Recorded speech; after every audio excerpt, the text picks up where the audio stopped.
I'll do Katie. Ding.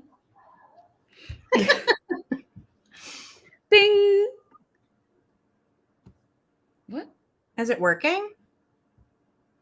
Wait, this might be me. Is it? What? Is it working? Oh. Okay. No, that was me. That was my bad. We're here. I had it the website muted and I don't know what that does. So Hi, Lori. Thank you. Lori. She's ready to cry. Oh my God. Have you started it yet? I hope you don't cry tonight. Actually, kind of, I hope you do. I know. I want to know the tears. Bro. Hi, Katie. Hi. What is everyone reading or doing? Have you read this? No, but because of Mayfly, I have to. And I know it's not even the same thing. But now that I've like suffered through that wonderful book, I'm like, all right, what else is I feel like I'm like getting into horror finally, like in real life. Because you've read, oh no, you read Darcy Coates. I was wondering, like, you've read Anaya Alborn. But it was Darcy Coates, I think is what I was thinking of, that you were reading. I mean, I've definitely read horror, but I think everything I've read has been fairly light when it comes to like I feel like The Troop was like one of the most graphic ones. I'm trying to think. Mm-hmm. So I'm like, oh, I read horror, but do I actually? Do I? Because like Mayfly like took me off guard, and I love gore, but I also was like, what is happening? I am not okay in the best way. Like it was so gross. Have you read oh my God, shut up. Have you read Verity by Colleen Hoover? Yes. What'd you think about it? Only Colleen Hoover book I've ever read, and I loved it. Okay, then you'll love Brother. Okay. It's a similar ride. Ooh, okay. Like the reading experience is similar. Is it on Kindle Unlimited? Yes. Is that where I figured now that you have your Kindle, you're going to start going down that rabbit hole? You'll probably never buy a book again. That's what I thought for the first 3 months. Yeah. So many opportunities. I'm working on a series tracker. Ooh. I like a spreadsheet because like I love a good spreadsheet. Jose. Hi. Oh, Hi. Oh my God, your picture is so cute.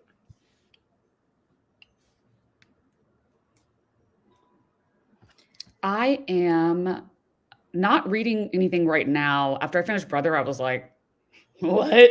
I am editing have I read my 2022 audio TBR, Vitio. I've been doing that all day. So you said how many levels is it? 8. It's insane. Yeah.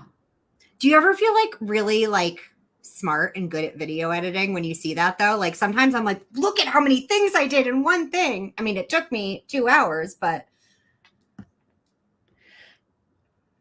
no, no. I think, what's your problem? Like at myself, like that's what I think. Well, I mean, yeah, but also it's like, I did that. I don't know. As someone who hasn't used iMovie until 4 months ago, I'm like, oh my God, that's possible, you know? Yeah, true. That is true. No, I see what you're saying. Like if it's something I haven't done before and I'm like, oh my God, did I pull it off? Yeah. Like I feel like every video I'm like learning a new thing, you know? Yeah. Downloaded. It's so fast. Like I think it was 32% on one day and was like, oh, okay, this is fine. This is, I was like, I don't like the writing really. But then out of nowhere, I was like, who was me at 32%? This shit's 5 stars. Like, what was I talking about? And then I literally could not leave. I was laying on the rug, on the ground, reading this because I needed to go to the post office, and I was like, I can't leave my house until I finish this book. Of course you were. We were. Hi, Mel. I feel like I needed like a palate cleanser after Mayfly, though. That's why I'm like, all right, this is a good time for Fourth Wing. Just like, oh yeah, listen to it while I do my shelves. Just like totally, because it's a reread and it's like easy and fun. Oh, okay. So yeah, so we should Stop. Thank you. No, it's the fucking truth.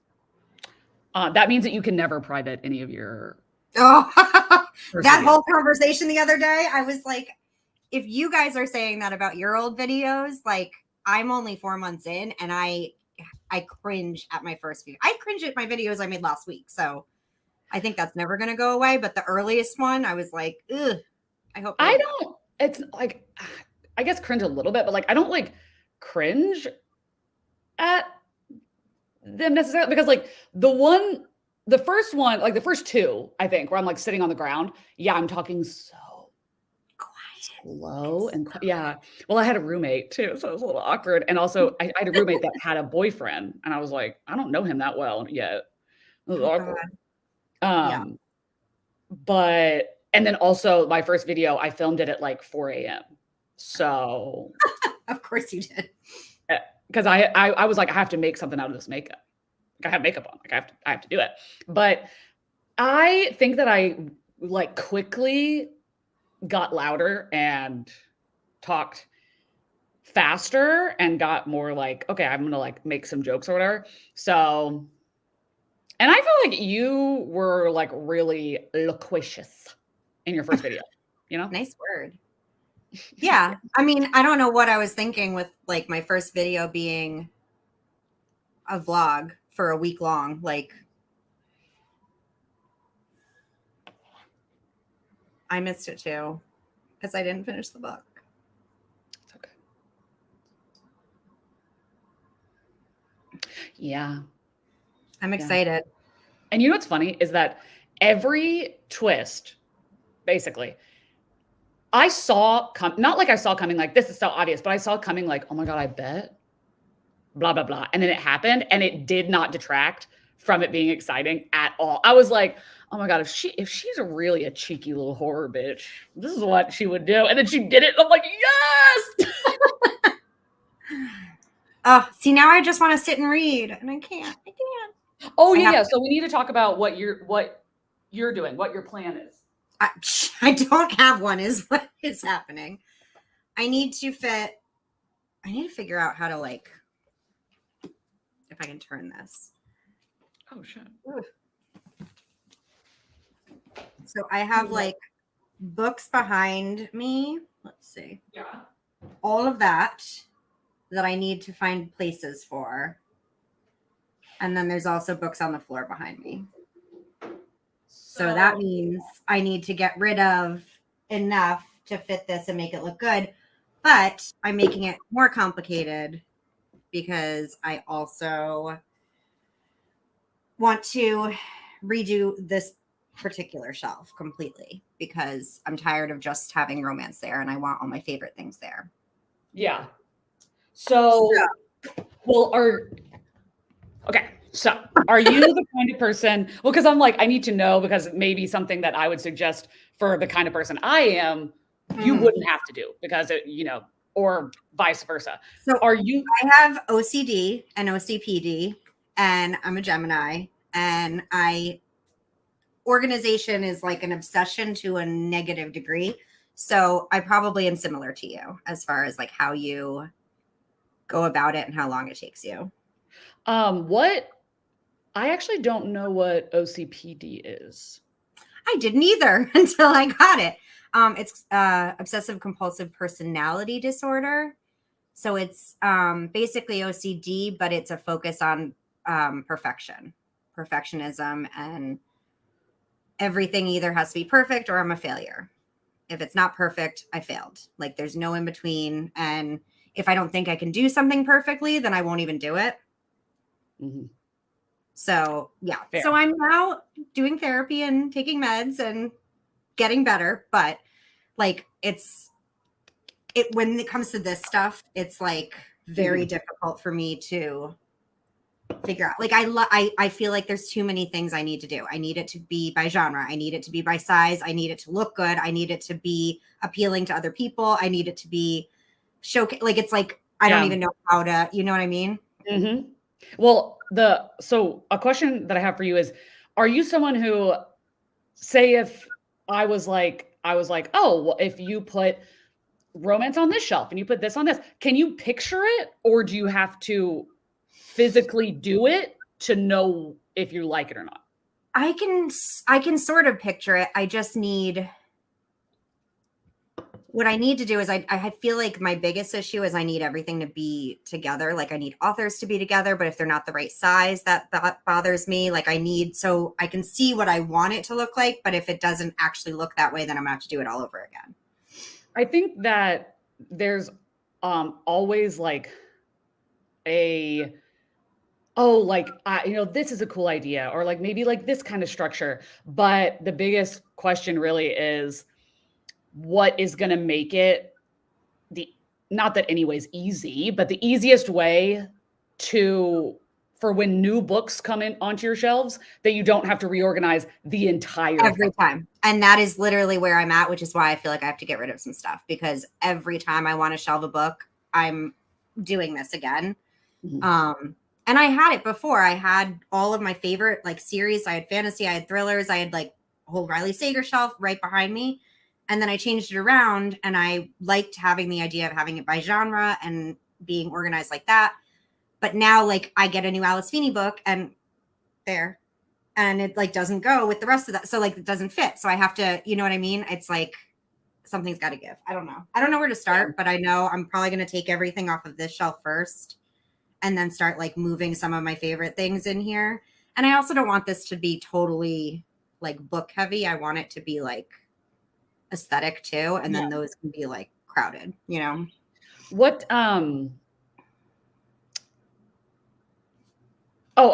sorry. But I think that doing it by genre is the smartest way. What? Oh shit. I was like, why did that? My phone is connected to my computer and it just like yeeted me off of. Okay. Is genre is the easiest way, like OCD wise and everything, to go forward, because like say I do have them separated by genre and then I have like a favorite series, like stuff like that. But so when I get another book in that series, obviously I know where it goes, but then also like this is my mystery thriller. And it's like, if I read something and it's a mystery thriller, I know what's going on this shelf. And yeah, maybe I have to like move some stuff because this one is that height, but I know what's going there. And that takes all the question out of everything. Right. So yeah, I mean, I know where I'm supposed to put things. They don't fit. That's my issue. Yeah. But yeah, I think what I may do, and Lori, that's a good point. Do you have a section that you like? Like I love the look of things that are together, like cohesive. I love series being together. I have somewhere like I love that shelf up there with all the white. Yeah. I love that shelf. So like I'm thinking maybe moving that towards the center. I don't know. I think what I'm going to do is do like favorite series, maybe do like fantasy, do thriller, do romance, like favorites right behind me, like have a shelf for each of those. And then the rest of it divide by genre. That's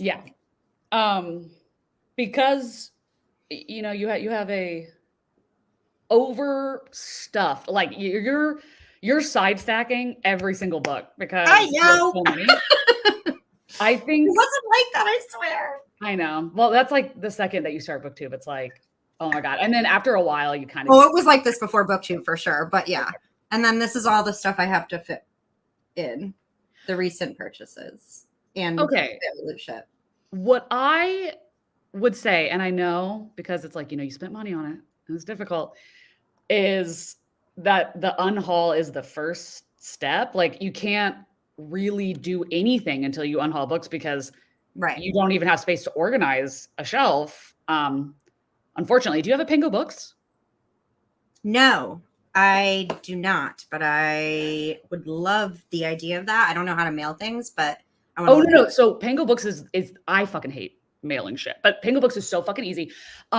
Definitely like make one for sure. And you could put the link in this bio after the fact or during, whatever. And then if people watch this back and they're like, oh, she's like selling books, and it's like going to be down below. But it's so easy because if you have any boxes, like it doesn't matter what's written on it, media mail can go in anything. So if you have bubble mailers, if you have an old Amazon box on Pango Books, when somebody buys, no,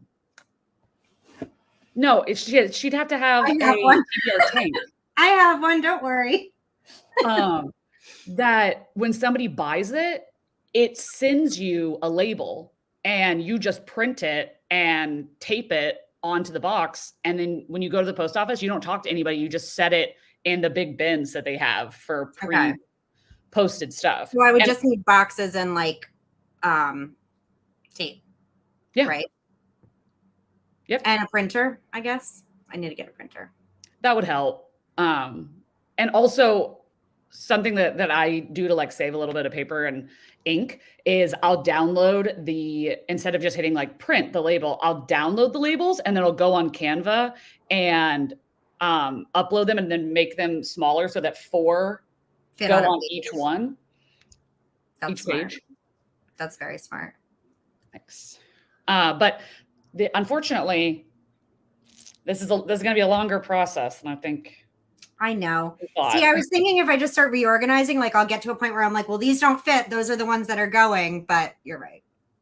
I mean, I know the ones I would get rid of. They're all on the bottom shelves. Like it's the ones I'm hiding, for the most part. But well, are they ones you're hiding that you were already like, I think I want to get rid of this, or you are not sure? I don't know. It's a combination of things I think I'm never going to read and things that I have read that I'm like, I would never read this again. My issue is the only time I can't get rid of things is, again, when they're in series or it's like a author I like. Like, I can't part with things that like go with other things. And that's my biggest problem. Like, if it's a standalone and I'm like, oh, I'm never going to read this again, it's so easy for me to be like, bye. But like, I have series down here that are like YA series that I read in 2018 that I've never thought about since, but I'm like, but they look nice together. You know what I mean? Yep. What is your biggest genre that you're like going to be struggling with finding space for? I mean, I think the most books is thriller. Well, yeah, I would say the most books I have is thriller, but then the fantasy is pretty much the same packedness. It's just they're bigger books, so less fits. Which genre do you have the most favorites in, would you say? Like you get the most 5 stars out of? Fantasy. Okay. So I think what you could do is on your shelves or wherever you have books, doesn't matter. If there's a fantasy book, whether it's a series or what, that you're like, I fucking love this. Like, or I'm so excited to read this. Like, this is a favorite. To grab those, any that you see that you love, and just kind of put them like in a pile. And then it kind of goes from, I love these, I gave these 5 stars, or this is a whole series and I aesthetically want to keep it, and put that all together. And then as the pile gets smaller and smaller, as is your fantasy TBR, it'll be like, do I really want to put this with all of these that I love? Like, and it might make it easier to make that decision when you see all the books like together and you're like, this doesn't compare even close. To that. And then you could go by genre. What about the ones I haven't read? Well, maybe put those to the side and we can talk about them. Okay. Because that's my other issue. I used to have my TBR separate, which I loved because it was separate, but I hated because series were broken up and because every time I looked at that shelf, I would like want to cry because it was so overwhelming. Whereas now I'm like, I can't see how many books I have that I haven't read because they're all mixed in. So I'm trying to figure out, do I separate those again? Yes. I wasn't ready for an answer already. Because I'm looking at my fantasy shelf. It's so pretty, but half of them I haven't read yet. Because like I buy series before I read them, which is fucking dumb, but I do. And like I read Jade City, but I didn't read Jade War and Jade Legacy, but I don't want to separate them because they look so pretty together. Do you see what I'm saying? Well, you know what you could do? You could keep the series in the TBR section until the entire series is done. That's interesting. And then you aesthetically, it would still work. And you would know which book you're on. Like that's not going to be confusing for you. But what's confusing for me is like, I would walk through. Yeah. Yeah. No, I'm a firm believer in separating the TBR. I'm a firm believer in that. I've always been that way until about 6 months ago when I intermingled it all. Well, I used to have this shelf over there used to just be my TBR back in the day. But my TBR won't fit on there anymore. It's like is it prettier to put them all together? Yes. Yes. But it's not as beneficial to you or your channel to. I mean, it's not like I'm forgetting things that I haven't read. I'm like only reaching for certain things during TBRs and stuff. So like, I don't know, but I feel like I would need an entire shelf, like for TV, like an entire shelf. Cause like, I would say it's like 60-40 maybe. 60 that you haven't read? 60 that I've read. Oh, that you've read. Okay. Well, I mean, yeah, if you have an entire shelf and it's the TBR, one, if that makes you feel some sort of way, like gives you stress, then it'll make it harder for you to do it again, like to let it get that much in the future, because you have to see how many you haven't read. Like when I tell you that video that I fucking posted about if I read my physical TBR, I was I was having anxiety for you. The whole time I watched it, I was like, oh my God. Dude, well, I was literally editing the audio one. And at one point I just pause the video and I go, I'm just going to let you guess if I've read this or not. That's a very good point, Lori. I have no problem getting rid of books. I say that and then I'm like, yeah, that's true. Okay. Do you think that going through the books that you've read is going to be easier to decide than the ones you haven't, because those still have potential? Mm-hmm. Okay. Yeah, so that's a good place to start. You know, it's like, just look at the ones that you have read and it's a smaller portion. This is not going to be done tonight. I'm now realizing. Oh, it's not going to be finished tonight. I thought I was going to do this tonight. I was like, I'm just going to take everything off and then put it back on. And like, whatever doesn't fit, doesn't fit. I thought this was going to be like a 3-hour process. Mm-mm. Okay. Well, also, even if you try to do it quickly, it won't happen because you're going to get so stressed out of like, this doesn't fit or blah, blah, blah, you know, so then it'll end up taking way longer than doing it step by step. All right. Okay. Which one do you want to? I'm going to go through, I think, the thrillers because there's the most of them, thriller horror shelf, and try and like pull things out that I don't want anymore. Ooh, okay, because it's the first one you're doing, or the first section you're doing, we should do it live and not on a sprint, so we can. Are you sure? What if people want to read? Well, I guess they can mute us. They can mute us. So I would say that's a lot. Yeah. So maybe pull them off and separate it from ones you haven't read and ones you have. I'm going to see if I can back this up. I love looking at people's shelves to see what I've read. Ugh. Is that any better? Does that show any more? Not really. Well, yeah, I can see a lot of books. And I got my stool already. Oh, that's cute. I like that. Okay. Ugh. Pumpkin. Wait, are we really doing this live? Yes. At least for a little bit. Like, you're just going to make me get rid of things. You can feel it. Oh, Spooky Nini said that they just subscribed to you. Hello. You're catching me on an off day. All right, so this is all my Stephen King. Okay. It's not a lot of it. Hi. Have you read him before? Yeah, these are all ones that I've read except for one. Okay. And actually, there's one over here too. All right, so maybe just put the two that you haven't read like on one side and then the ones you have read on. This is the only one I haven't read that I own. Okay. And Salem's Lot, but it's in this, which I've read the other two. So how do I qualify that? That's stunning. But I'm keeping all of these. Yeah. Are we doing poorly already? No. No, I feel like you went and you grabbed the ones that you knew you wanted to keep. That's a decision. Hi, that's my cousin Lauren. Oh, hi. That's so cute. Okay. Like making decisions is the hardest part. And like, so you already made a decision. Perfect. Okay. Then we have. Ugh. Ew. I think there was a spider. Oh. Ew. And after Halloween? How dare? I know. Hold on. Okay, this is not going well.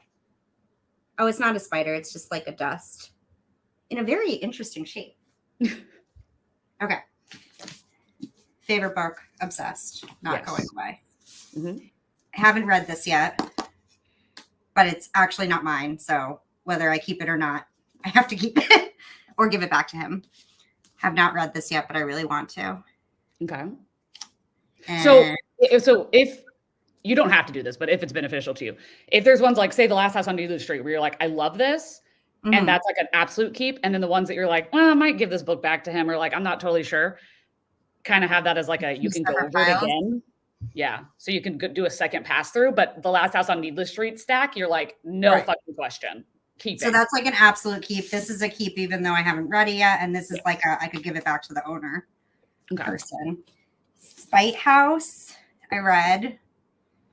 It was fine. So you probably won't reread it.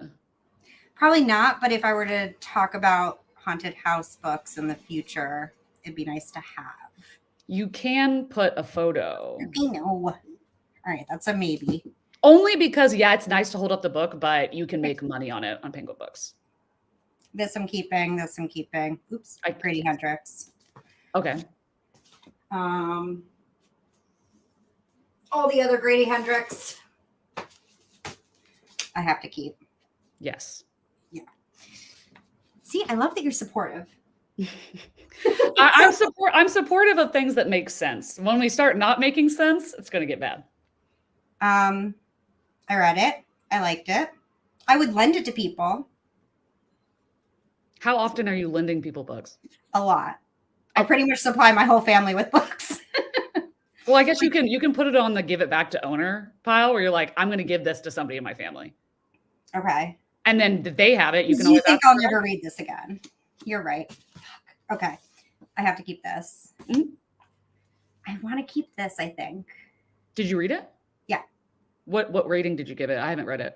4. I read it during Summerween and I really liked it. Okay. I mean, unless like if you're not again. absolutely sure, then you could put it in like the maybe. I would read it again, I think. Okay. Okay. I DNF'd this, but I want to read it. No. I like keep saying I'm going to go back to it. I still have the bookmark in it. It's so boring. It's so boring. It's such a cool concept, though. I left off on page 110. I want to look up what the Goodreads ratings are because they've got to be abysmal. Let me see. Paul Bear's. let me check. Everything. It is a 3.1. Yeah. It wasn't a spider, thank God. It was like a sparkle from the pumpkin. Hi. I'm so sorry you feel bad. Sit back and watch me spiral. Why did you end up DNFing it the first time? I mean, the same reason I put down things all the time. Like, I'm just like distracted, like squirrel by like something else. I would probably at the least put it in the maybe because I genuinely only know one human that liked it. So I know, and I want to be cool like her. Okay. Read this, really liked it. I have other Jennifer McMahon. If it's a series, if it's an author thing where you're like, oh, I have multiple books by this author, then I like that. That's a good idea. That's a good video too. Yeah. I've definitely thought about that. Things that I'm like, I have to read this by this time. Not getting rid of you. Yay. Okay. Well, the Jennifer McMahon, because you have a thing with like keeping authors, like if it's all together. So with the author thing, it's like, do you love multiple of their books or do you just like a lot of their books? Because if you just like it, then is it worth holding on to their entire backlist? Right. Well, the problem is I don't know where the rest of them are right now because they weren't altogether. Yeah. But I know that this is probably my favorite I've read of hers, and I think I have a couple I haven't read of hers yet. So I'm going to put this in the maybe pile until I find the rest of them. Okay. We're not even finished with one shelf. I hate myself. Okay. This was lent to me by the same person, and I did read it, and I just need to give it back to them. Here's another Jennifer McMahon, but I haven't read this one yet. Okay. Just Like Mother, I loved. Yep, me too. I feel like we like the same horror. Yeah. I feel like half the horror I've read is because of you or like at the same time as you. Don't Lose the Dead. I've read all these. This is a thriller that I got for $5 at Barnes & Noble. Seems like a fun time. I'm like, maybe it was $5 for a reason. They do this like thing now where they I'm getting confused with my piles. They do this thing where they have like a book of the month at the cafe that if you buy a drink, you get the book for $5. And that was like last month's book. So I was like, sure, why not? Well, okay, we'll so also not to make another pile because it's just a bit too confusing. But I have 6 piles do you now, have right so now? I'm not sure what I have. What piles do you have going on right now? Like categories? So I have definitely keeping, which of course is the biggest. Yeah. I have this. I'm not even going to include because this is going back to the owner. I have the maybes. Yeah. Was this a maybe or was this a no? I can't remember. That was a no. That was a no. That was a no. I just refreshed and it looks fine. Nope, not fine. Okay, now we're back. No, it's not. No, it's not.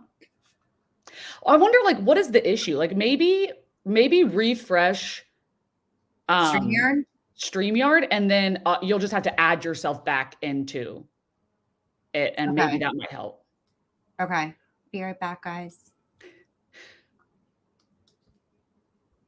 Oh.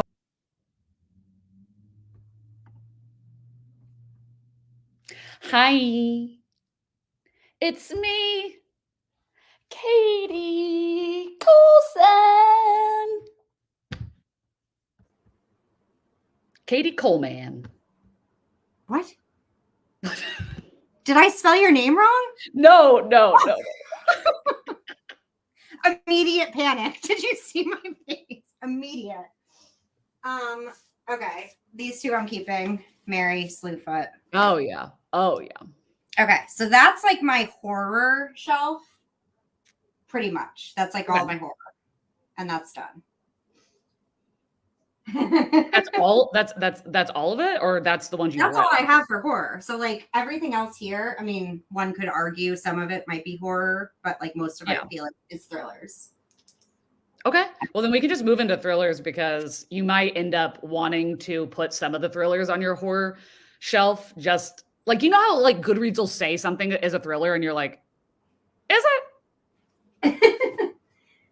Yeah, I hate the horror thriller category because I don't always know how to classify. And then like mystery.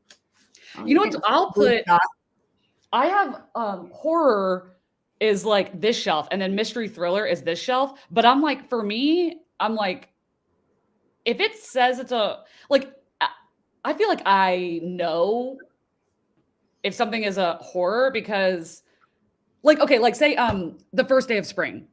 Mm-hmm. Technically, you could be like, oh, like it's a murderer, like, or it's a child, and like, oh, it's a horror. And I think they do categorize it as horror, and I'm like, no, it's not. It's a thriller. It's a literary thriller. Like, I'm not doing that. Okay. Ooh, nar. We're gonna put this here for now. That's a nar. A hard pass. I loved this book. I'm actually this book. I liked one of these. Yeah, just one. I don't remember which one. It was probably The Life Between Us. No, I don't think it was. The Golden Couple is so freaking boring.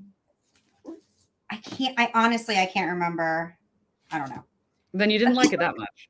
They look nice together, except this doesn't look nice with it. So No. I can't get rid of all of them. That would be crazy. Yes. Okay. Yes. Yes. Alice Beanie. Mhm. I have to keep, I think. Although, see, this is where I'm saying this is a perfect example. I loved these two. Mm-hmm. I haven't read this one yet. And I didn't like these two. Well, those two don't match with that. Like those three from Book of the Month or whatever, those are like perfectly match. I feel like you could get rid of the other two because they don't go with it. Yeah. I just like, it's hard for me to get rid of like one or two. Will you reread? That's a good question. Maybe just put it in the two of them in the maybe. And then when you go back through the maybes and you're like, am I cool with this? Like, you can, because you definitely know that you want to keep the two that you have read and loved and the one that you haven't read yet. Okay. The other thing is I sometimes feel, see, this is just me justifying things.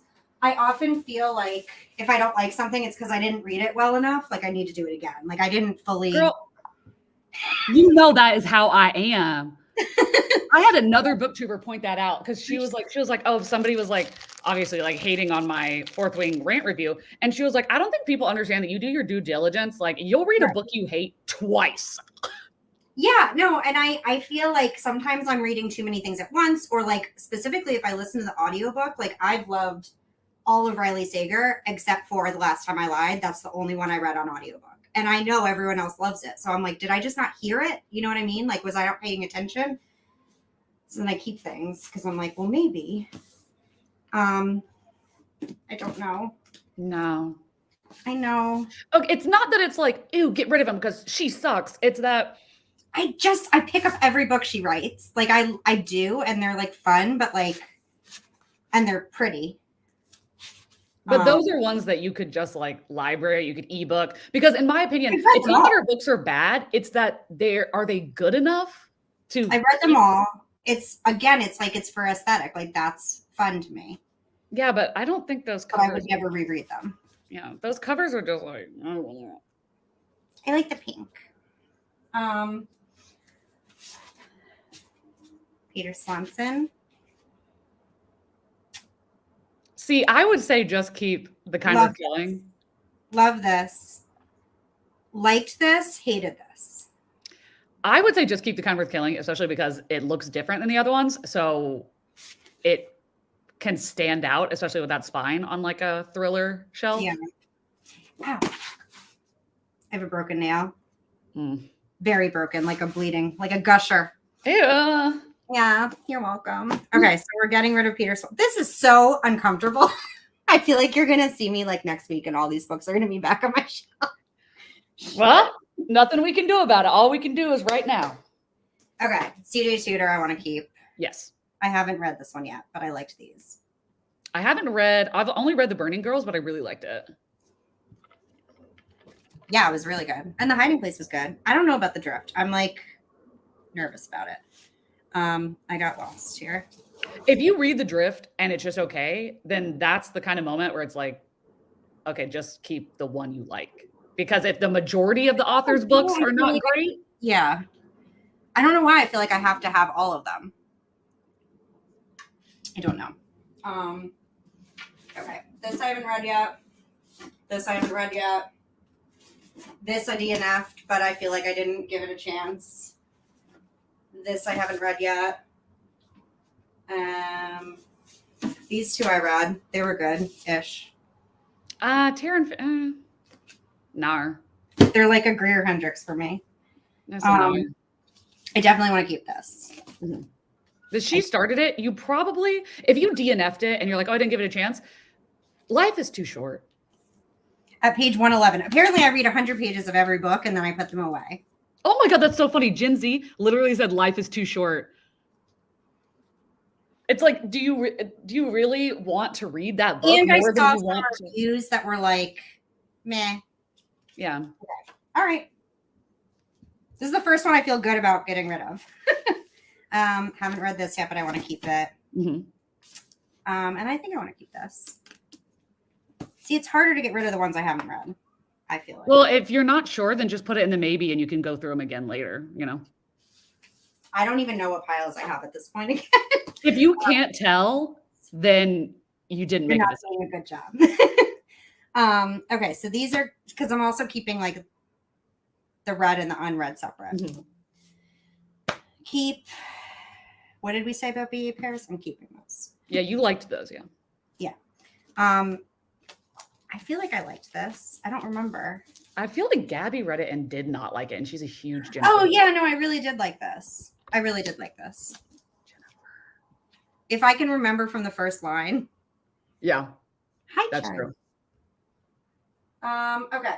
Lisa Jewell. I'm keeping for sure. Ooh. There's another one somewhere. But I've read all of them except for this one and the sequel to this one. Mm-hmm. So I want to keep. I like Lisa Jewell a lot. Do you read her? Yeah, I've read a lot of her books. I like her. Okay. Do you have The Night She Disappeared? Yes.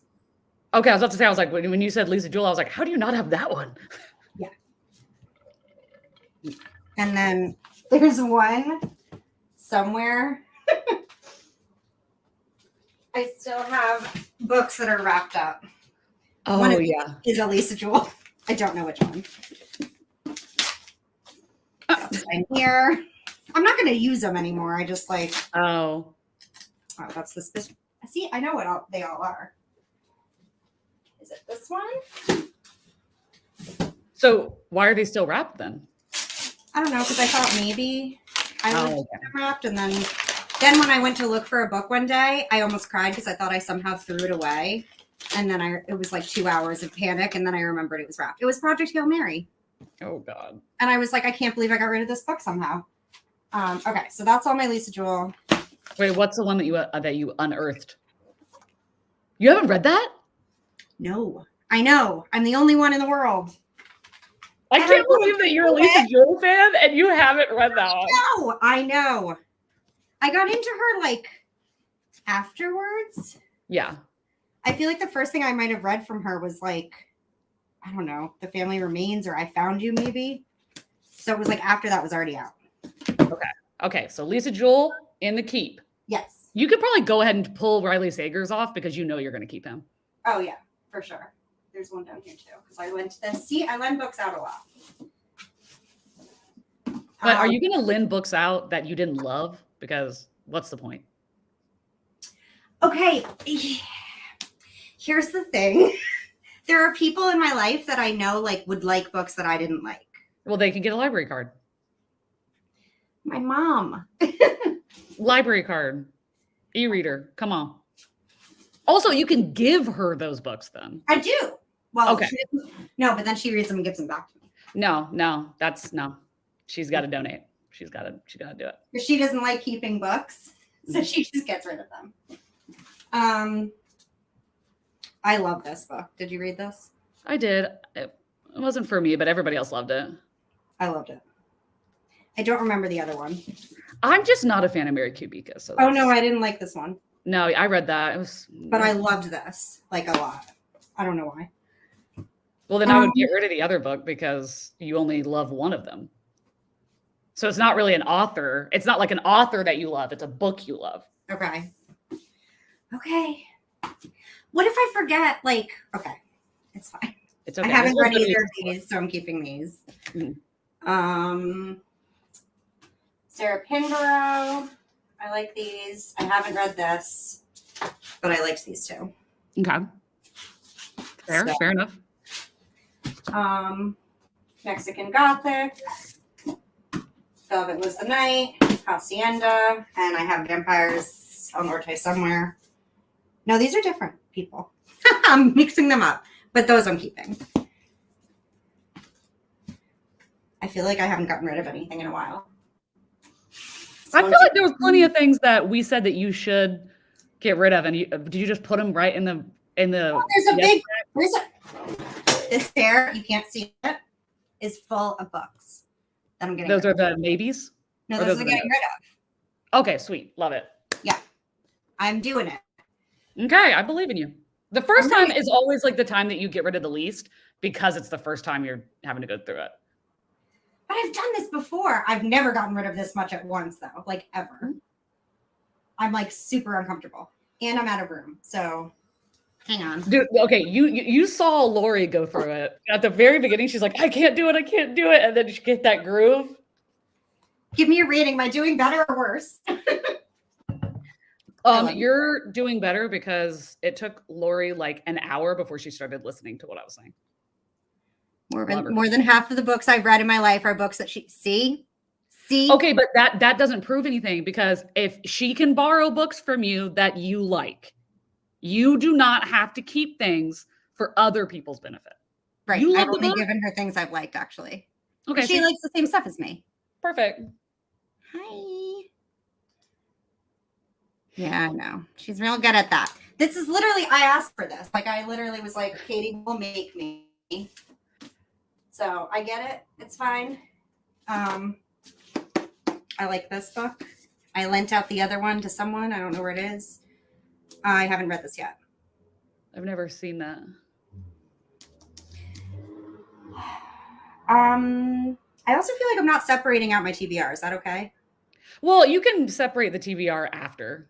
Okay. Like when you are, yeah. Okay. So that's a keep.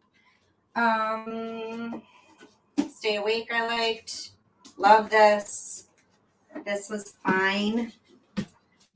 That's interesting that you didn't like the Island more than the Chain. I feel like it. Oh, the Chain was so good. Island was meh for me. I don't know. So you only have 2 Adrian McKinty? Yes. Well, then now you only have 1 Adrian McKinty. Okay. I think you know what you know. You that was the opposite. Yeah. I'm like, no. I would have been so sad. Okay. Fully. I think I want to keep these and these. I'm not a Lucy Foley fan personally. Yeah. It's very like British. Yeah. Like you have to like British mystery sort of. Okay.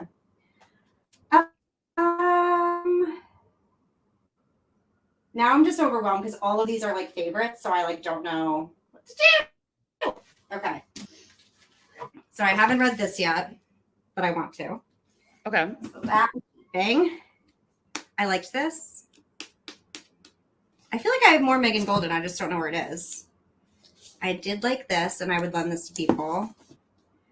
And I think I liked this. Not as much as everyone else.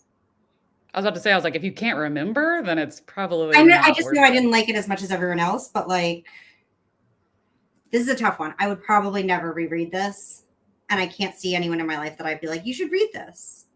I think that in those kind of situations where you're like, I didn't like it as much as everybody else, is like, that's like a negative connotation, and you don't really want like negative feelings when you look at your bookshelf. Yeah, I know, because I feel guilty because I'm like, did I miss it? Like, I know what I'm supposed to get out of it. I didn't get out of it. Yeah. So. Okay. I love this. This I talk about. This is whatever. This was awesome. What do I do? I mean, I'm keeping this. It glitched out for a second. Okay. Hairpin Bridge is literal garbage. Trash. Yeah. Trash. That's got to go in good. Last word was good, and No Exit was great. Hairpin Bridge, yeet that out. Yeet it out. It's terrible. Yeah. Okay. So what I'm getting from this is nope. Take that back. I keep doing that. I'm watching. So if I don't like something, I should get rid of it, even if I have other books by that author. Is that the lesson we're learning? Yes. Because then you can make more space for new books. And also, the way that I would look at it is I would look, if I had all of 3 of those books on my shelves by Taylor Adams, I would be like, Taylor Adams wrote fucking Hairpin Bridge. But if I take Hairpin Bridge out, it's like, oh my God, he's only written good books. That's true. I just like the I don't know. I'm a collector. I'm a hoarder, as Erin said.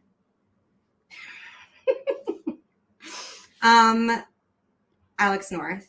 I haven't read this one yet. but I liked these both.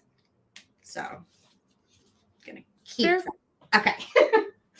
I don't remember.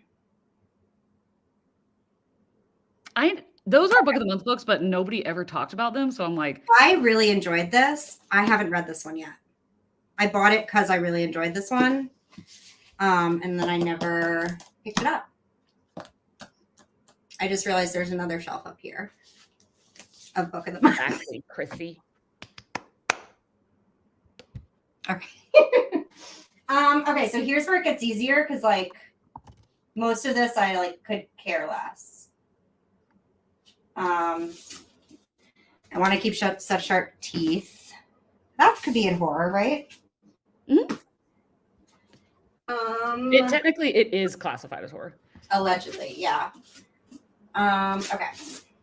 This was given to me by my stepfather to read. I have never read a John Grisham, but he said it was good. Okay, but it's a middle-aged man. Of course he said that's good. I know. I never read this, but I thought it was a cute cover. No? I haven't read it, but I've heard bad things. Okay. I just got rid of a book I haven't read. Oh, okay. Okay. I don't even know if I read this. You have a tab in it. Yeah, I sometimes used to divide books out that I was going to read so that I would be like, I have to read half a day. Huh. I didn't actually read it. I did not read this. Never heard of it. This was actually, I think, a gift from, not a gift, but like my mom read it and then gave it to me. She wrote The Other Woman. She's like a Reese's book club thriller person. That's a maybe. Yeah. Which I currently don't have any maybes. I don't think. I don't know. Read this, loved the cover, didn't love the book. Yeah. I'm obsessed with this cover though. Yeah, but you've got so many beautiful covers. Okay. I really liked this. This was fun. It's like I haven't read that. This was a good one. Okay. Secluded Cabin Sleep 6. I've heard bad things about that. Oh, I loved it. But like, really? Yeah. I haven't heard anybody say anything good about it. I would say I loved the second half. The first half I was like meh, but I thought it was like a fun ride. Okay. That's gonna be a maybe. Karen Slatter. It's a series. This is the only one I have of her books, like the only one. So I don't even feel like I have to keep it. Yeah. Is that crazy? No. I know she's like really popular. And then this was a book I read for a book club and it was good, but I will probably not read it again. Mm-hmm. Okay. Okay. That was a tough one. Okay. I hated it. Yeah, because I didn't even read it. Like, I love Samantha Downing. Me too. And I didn't read it. I love her, and it's so pretty, and I'm so sad. No. See, I didn't read it because I didn't want to think about her having written it. Okay, these don't even belong. This is from my show, my last show, and this is a book about a comedian that my dad gave me. So okay. They don't go with this. You don't even go here. You don't even go here. But see, that's what I mean. I have no room for like anything like that. So, okay. Now we have. Well, also, once that shelf is cleared, you can use those shelves to store one of the categories for the meantime, just to give yourself space. Yeah, I'm going to have to do that because I'm running out of room. You're like, my whole desk is lined up. I did not even know I had this book, but I liked it. But I didn't know I owned it. Where did I get this? Did I buy it? What the fuck is this? And it's permanently on there. What? Ew. Where'd you get it from? Probably Amazon.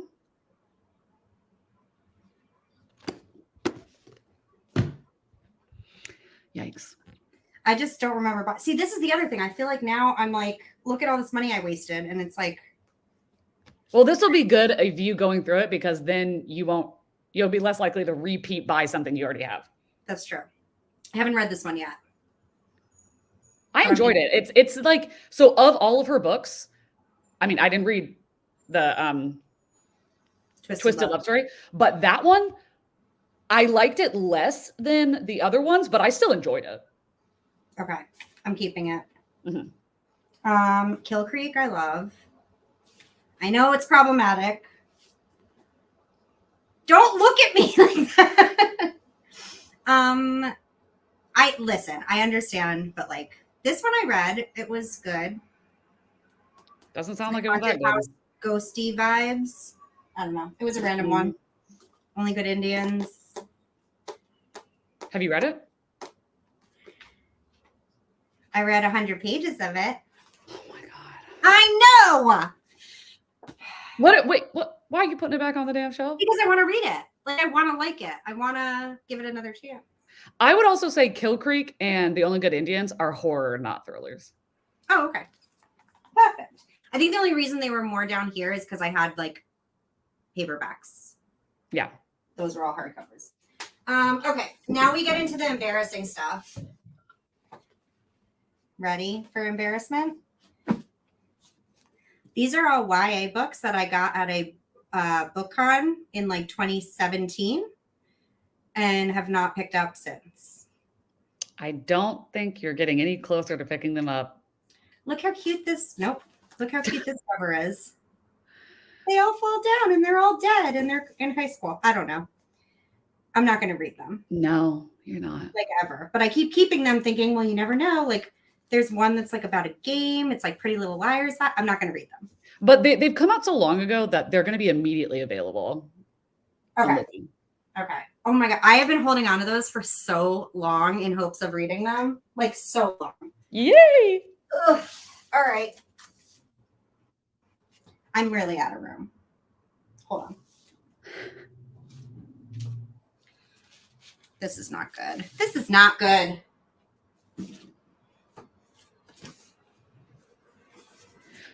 I was like, you're gonna have to like actually put them on there because you're gonna have so many that it's not gonna fit if you just put them willy-nilly. Okay.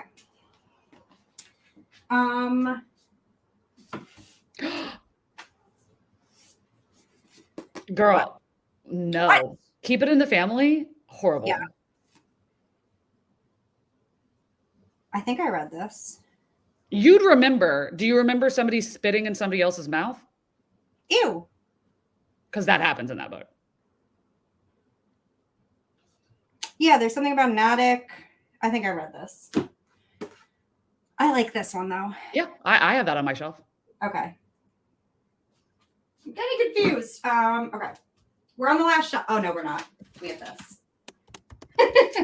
Did you put all of the ones that you were wanting to keep on the bookshelf or just some of them? No. Those are the thriller ones. The horror ones are next to me. And okay. These. Yeah, I was about to say, I was like, just so that you know definitively, like maybe all the ones that you're surely going to keep, put on the shelf, and you can put the horror on a different one of the shelves if you want. Ugh. All right, so this is what we have so far, and this. Okay. And this.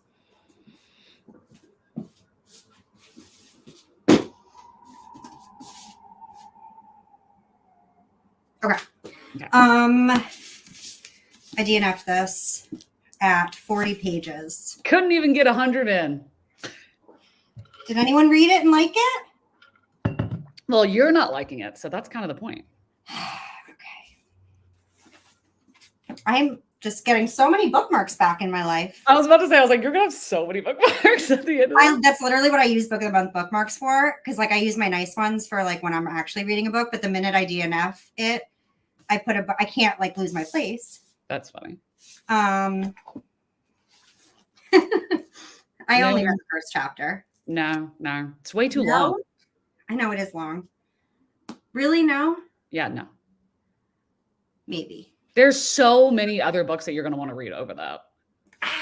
Yeah. Oh, okay. I already read this. I'm definitely keeping these. Yep. Did you like Upgrade? Yeah, not as much. Where's it's weird that you have recursion and Upgrade, but you don't have dark matter. I do. I lent it out to my bartender. Oh, okay, got it. He has it. Yeah. I can understand keeping Upgrade. Like, I thought that it was a big pale in comparison to his other books, but the spines are pretty. I can see that. What did I miss? Mean Girls? I'm so behind. Oh no, whenever I was like, he doesn't even go here. He doesn't even go here. I say that all the time. Thank you, Lori. Charlie going, maybe, and Katie going, no. I didn't know you were going to make me do this in front of you. I thought I was just going to like secretly make a pile. You weren't going to make shit. Okay. This is the last. Oh, no, I'm not done with this. Sorry. These. I did not love this. I did like this, but I don't remember either of them. I read Goodnight Beautiful and I enjoyed it, but I didn't keep the physical book because I was like, it was good, but you know, it wasn't anything to write home about. I just don't remember anything about this. Like, I think I read this, but I don't even know. Look how yellow that is. Ew. Ew. Ew. Data. Oh yeah, Prospect Park. Okay, yeah, I did read this. It's maybe. It's a maybe. Sorry, keep going. Look how few books I have right now. I'm like not gonna have any books left. You are gonna have so fucking many books left. I like these. Okay. I liked this. This was okay. But I might read them again. Okay. This is okay. I'm just doing it. I'm doing it. Last shelf. Okay. Love, probably on my favorite books of the year. Nice. List. Wait, why'd you put it over there? Oh, I should put it on the shelf, you're saying? Yeah. We're just keeping an eye on the stacks. These are books that my stepfather gave me because he liked them. He's a man. I know. This is a book that somebody lent me, the same person who lent me these. I haven't read it yet.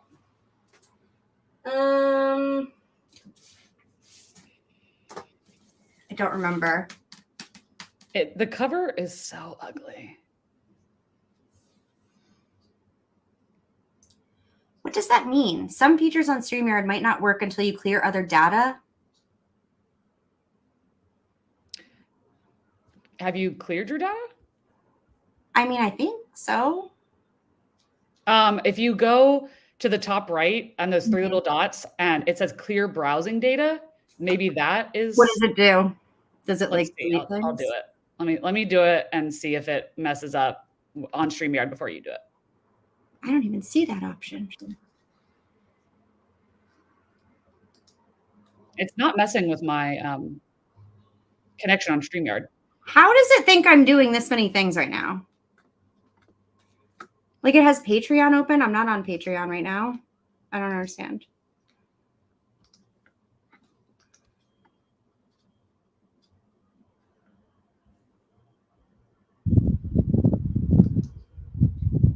Are you using Chrome? Mm-hmm. That's the only one that works for StreamYard, right? Yeah. Oh, I was just saying that there's like the three dots in the top right corner. And if you click on that, then there's clear browsing data. And maybe that's what it means. I'm going to leave it alone, but if it breaks, I'm sorry. Well, I just did it and it didn't mess with my StreamYard connection. It had StreamYard in the options. I mean, in the list though. So I don't want to like somehow end this stream. Wait, what do you mean? What do you mean StreamYard was in the list?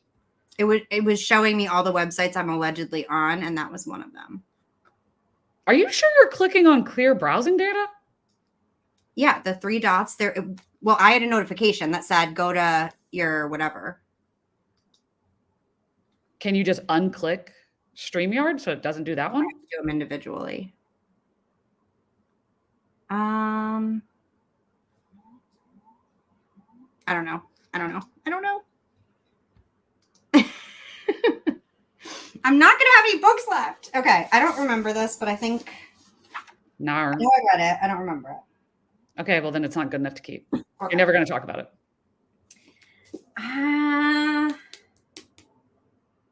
That's divisive. Like you either love it or I get did. rid of I mean, not love, but like I did. I enjoyed it.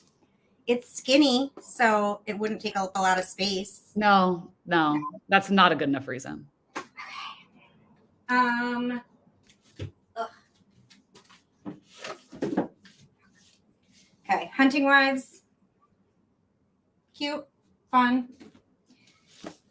I don't remember. I think this was good. I did not like this. No. I think that's also a good sign of like if you pick up a book and you know you read it and you can't remember anything about it, Yeah. it wasn't good enough to stick in your memory. Right. The Push I have to keep. Yes. No, I just heard a thump. Oh, yeah. I don't remember. Yeah. Sorry, I thought something was falling. It might be. I'm keeping this one. Don't look at me. Good Marriage. It was too much courtroom procedural for me. My issue is they're all the same. Like I pick up all of these and I'm literally like, well, not this one, but like all of these. I'm like, these are the same book. Yeah. And I don't remember. Okay. You got out of it what you wanted to get out of it, which was reading it at the time. Right. Exactly. Okay. This was an arc I got at BookCon that I never read. This was a gift. I'm not going to get rid of it.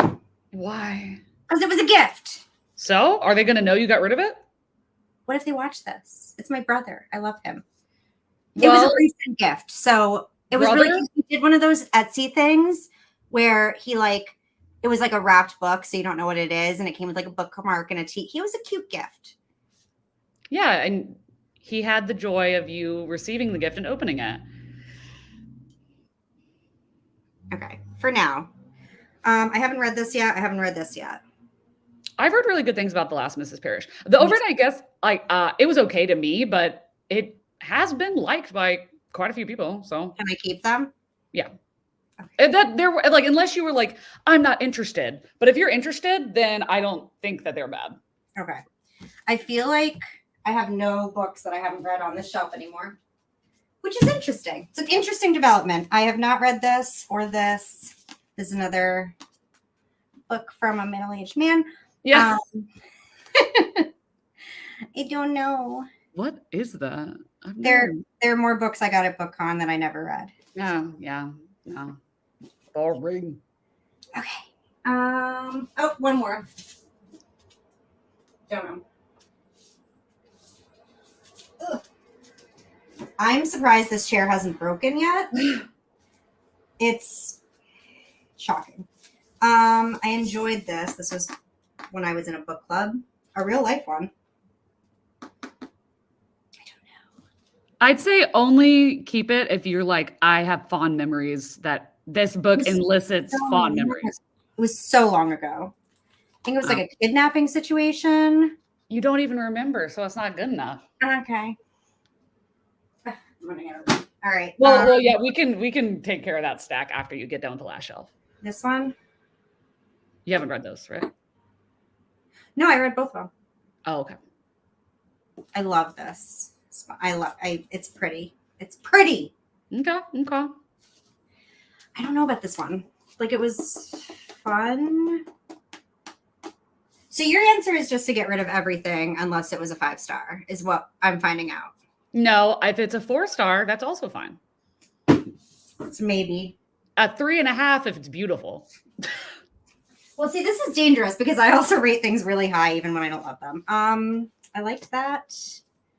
I liked this a lot. I'm going to keep these. 3 more. Okay. No, sorry. No. I would never read it again. Yeah.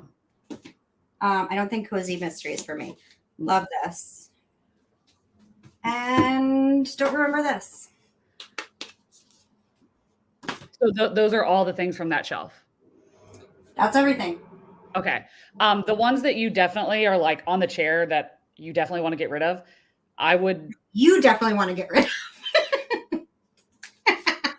I would, and not in this room, maybe. Like, I don't know if like in the hallway or something, like if you could stack them up just so that they're not in your way and you're not having to look at them with the books that you want. Definitely want to put it back on the shelf. Yeah, that was very strategic. Not in this room where you can see them.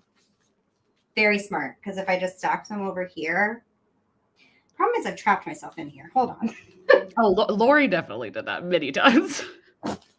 She was like, I'm never getting out of here alive. I like stacked, I don't know why, but I stacked all the horror over here by the door.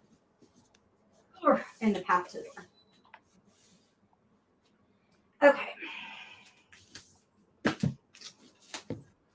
So that's the whole shelf. So now what do I do? Well, are you,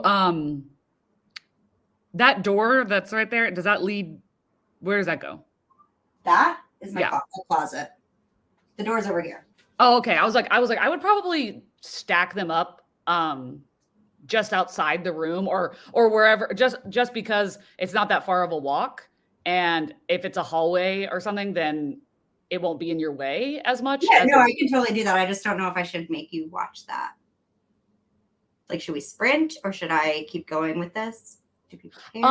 Well, is there something that you need to do after that where it's like, oh, you can move all of those and then you're like, I need to make dinner or something, so that it'll make sense to be gone for so long? No, I would just probably keep going. Okay, then go ahead, be about it. Okay. Ugh. And I'm going to put on a new insulin pump. These are the strangest sprints I've ever seen. We're not sprinting. We're just leaving you alone. So if anyone wanted to get things done, not happening. We'll sprint when our voice starts to hurt. Oh, fudge.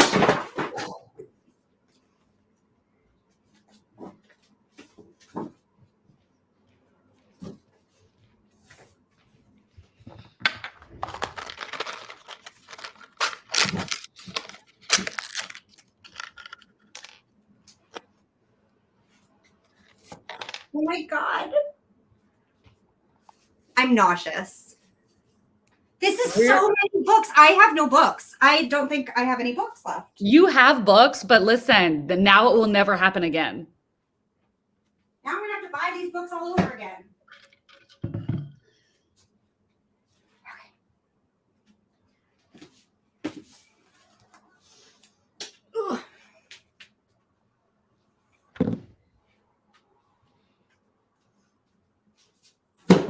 Give y'all a little diabetic tour. Oh God, Jesus. I don't like that. That doesn't look good. Okay, so I take off the tape that I had on there. And then I am going, boo-boo, these two go together. And then I am going to extricate the, which one is it? Shit. Which one is it? Oh my God, I forgot. What the hell? The insulin out of this one because we are not trying to waste any insulin. Got some there. And then I take a little paper clip and I jam it in this hole so that it doesn't beep at me. Yeah. Boom. That one's done. I came back to holes. You what? I came back to jamming in the hole. Oh, yeah, yeah. Mm-hmm. This is why I can't leave the room. And then I get 100 units because that's the minimum that it'll take, which is ridiculous because I always have 25 units left. Got to get all the air bubbles out because we aren't trying to die. That's not how we're trying to live. Or we're not trying to not live. Okay. Cool. Got this. And then we stick it in this hole. We squeeze it in until it beeps.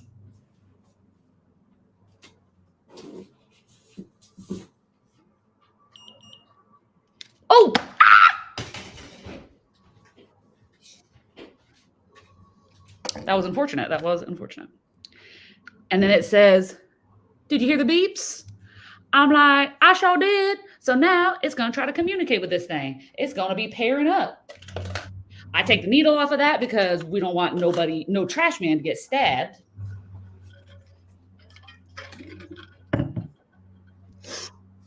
We contemplate where we're going to put this one because there's not a lot of thoughts. Oh yeah, think about that. The video, your unhaul video, is going to be amazing. I was supposed to be filming this. Fuck. Well, no, you can just do just organizing them. Well, you can do the organizing as a video, but then you can also do an unhaul video where you don't show it, but you go through it's like a sit down video. Okay. I love unhauls. Also, you can because this is on your channel, you can download this or screen record and use footage from this for your B-roll or whatever if you need it. Yeah, I mean, I probably just record actually organizing them once I've unhauled, so there'll be 2 separate videos, an unhaul and an organizing. Yeah. Also, I just counted what we got rid of so far. 49, which is making me angry because I feel like it needs to be 50, so I'm trying to pick one more. Okay. Yeah, are you looking at your maybe pile? Oh, yeah, girl, get rid of that. Okay. Get rid of that. Okay. And you can go through the maybes again later. There's not even that many of them. This is the problem. My people pleasing. I just whatever you told me to do, I did. Do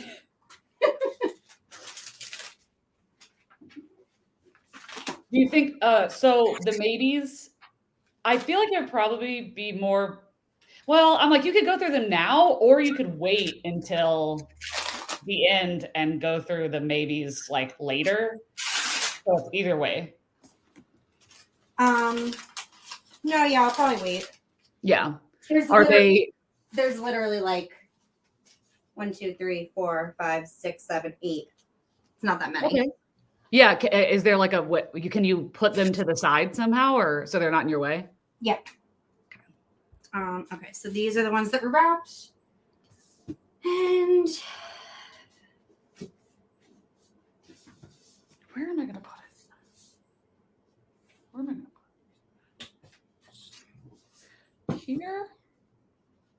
maybes that I read, maybes that I didn't read. Okay. So that's it. Okay, and that was your biggest genre. Yeah. You know what genre will probably be easy, I assume, is romance, because you're going to have very strong feelings for the ones that you love. Right. I'm just making sure none of the ones over here, technically this,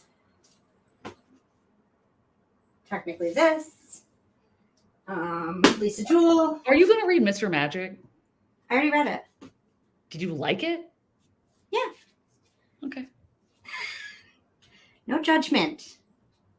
We don't agree on everything, Katie. No, I haven't read it. I've just, every single person I've heard that read it hated it. So. Really? Yeah. I swear, I just saw something the other day of somebody that liked it. I don't know. I haven't read these yet. So that goes there. This is nonfiction. Just making sure there's no other thrillers over here. Oh, yeah, there's a Eric LaRocca. Okay. So I should do romance next? I mean, if you want to, I was just thinking because I saw romance in the camera and I was like, that might be, especially the ones that you have read. Mm-hmm. I feel like romance is that kind of genre where if you love it. Yeah, I definitely have less strong feelings, but also we don't read the same romance. So. Well, no, I just mean for you, it'd be harder for you to weigh in. Well, I mean your feelings, oh no, I know. No, I just feel like you're not going to know. The other ones, you were yeah, get rid of it. I hated that. Whereas this, you're going to be I don't know, Yeah. Which is fine. Shut up. What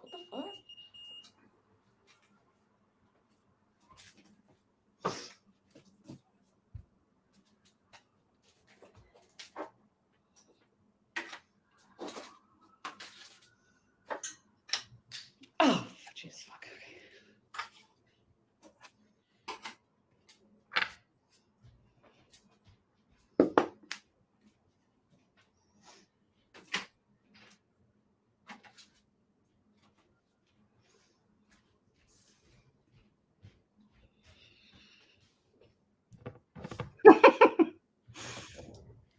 It's skinny.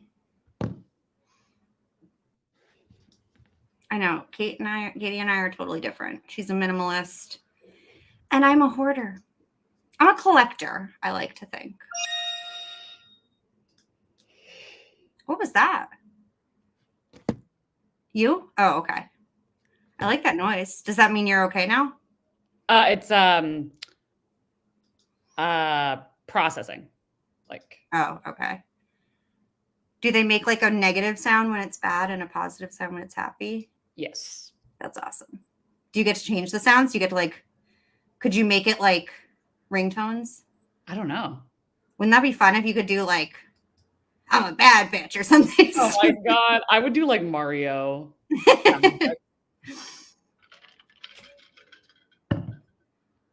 New Lego set. Cool. The shelves are full of quick. I don't know, maybe. Yeah, I should do Pango. I just don't, I feel like everybody has the same books, especially with like book of the month and stuff. Like it's not like I don't have, like I have like special editions or anything. So I don't know. I don't know what people are willing to buy. you go on there and you look up the book and then you see what other people are selling it for and you're like, okay, well then like say this is a book that people will spend like $5 on, so I'll put mine for $5. Or if people are putting it for $7 and you're like, I'll put it for $5 because I just want to get rid of it. Okay. I will say, okay, so for the romance, the same, categories, like the maybe, the yes, the no, or like absolute yes, I don't know, absolute no. And then however you've been separating TBR or you don't have to do that yet, but if you have been. Yeah, I didn't really, I mean, I feel like most of those are red. Yeah, I mean, and you can differentiate that later. Because the unhaul's the more like the first step. But for the romance, we can do a sprint for the romance and then we can look through the no's, the maybes, like, you can show us like what you were thinking and see if anybody has any thoughts on any of them that you haven't read. Okay. How much time do you want to allot to the romance section for the sprint? Well, it just took us an hour to do the thrillers, right? Yeah, but you had more of those, I think. Yeah. Well, we can do an hour. I just don't want. No, I think this will take less time. That's what I'm saying. Like, I think this will be like half of that. Because I also feel stronger about certain things. Like with the thrillers, like I said, all of them are sort of like, I don't even remember this. Romance, I remember easier. Okay. I watched your vlog. You Small Town Big Match. Isn't it so good? It's so cute. Loved it. I'm so happy you liked it.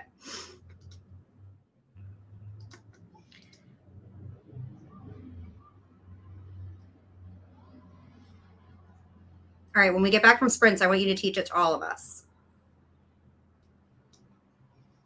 So you want to do, I think right now I had it at 45. You want to do like 40? Sure. Does that sound good to people? Yeah, I think that sounds good. And if you're not done before, then we can just finish out the rest of them. Yeah. Talking. I mean, if I am done, there's other stuff I can do. I can dust, which I'm feeling.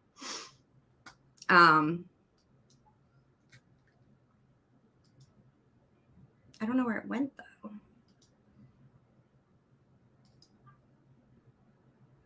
Is it not? Oh, because I refresh, it's not in here anymore. Hang on.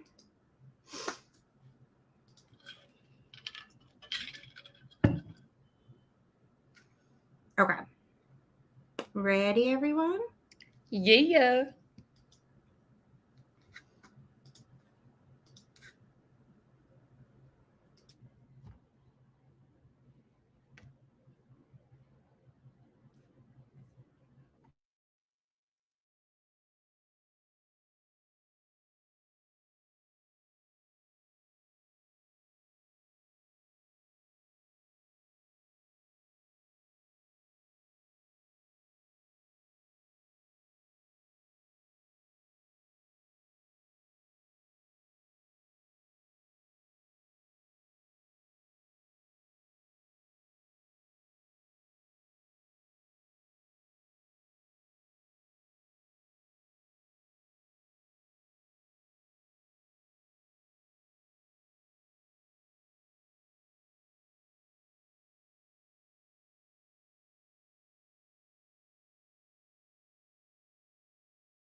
Oh.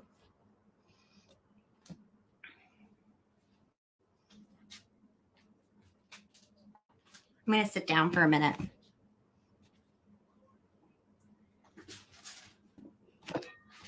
Hello. Hello.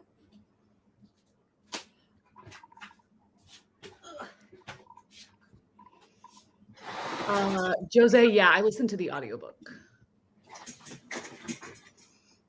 Oh. Did you were you able to do whatever it is StreamYard was wanting you to do? No, I didn't even try. Oh. It's still working though, right? I hope so. I mean, I think so. Little Life.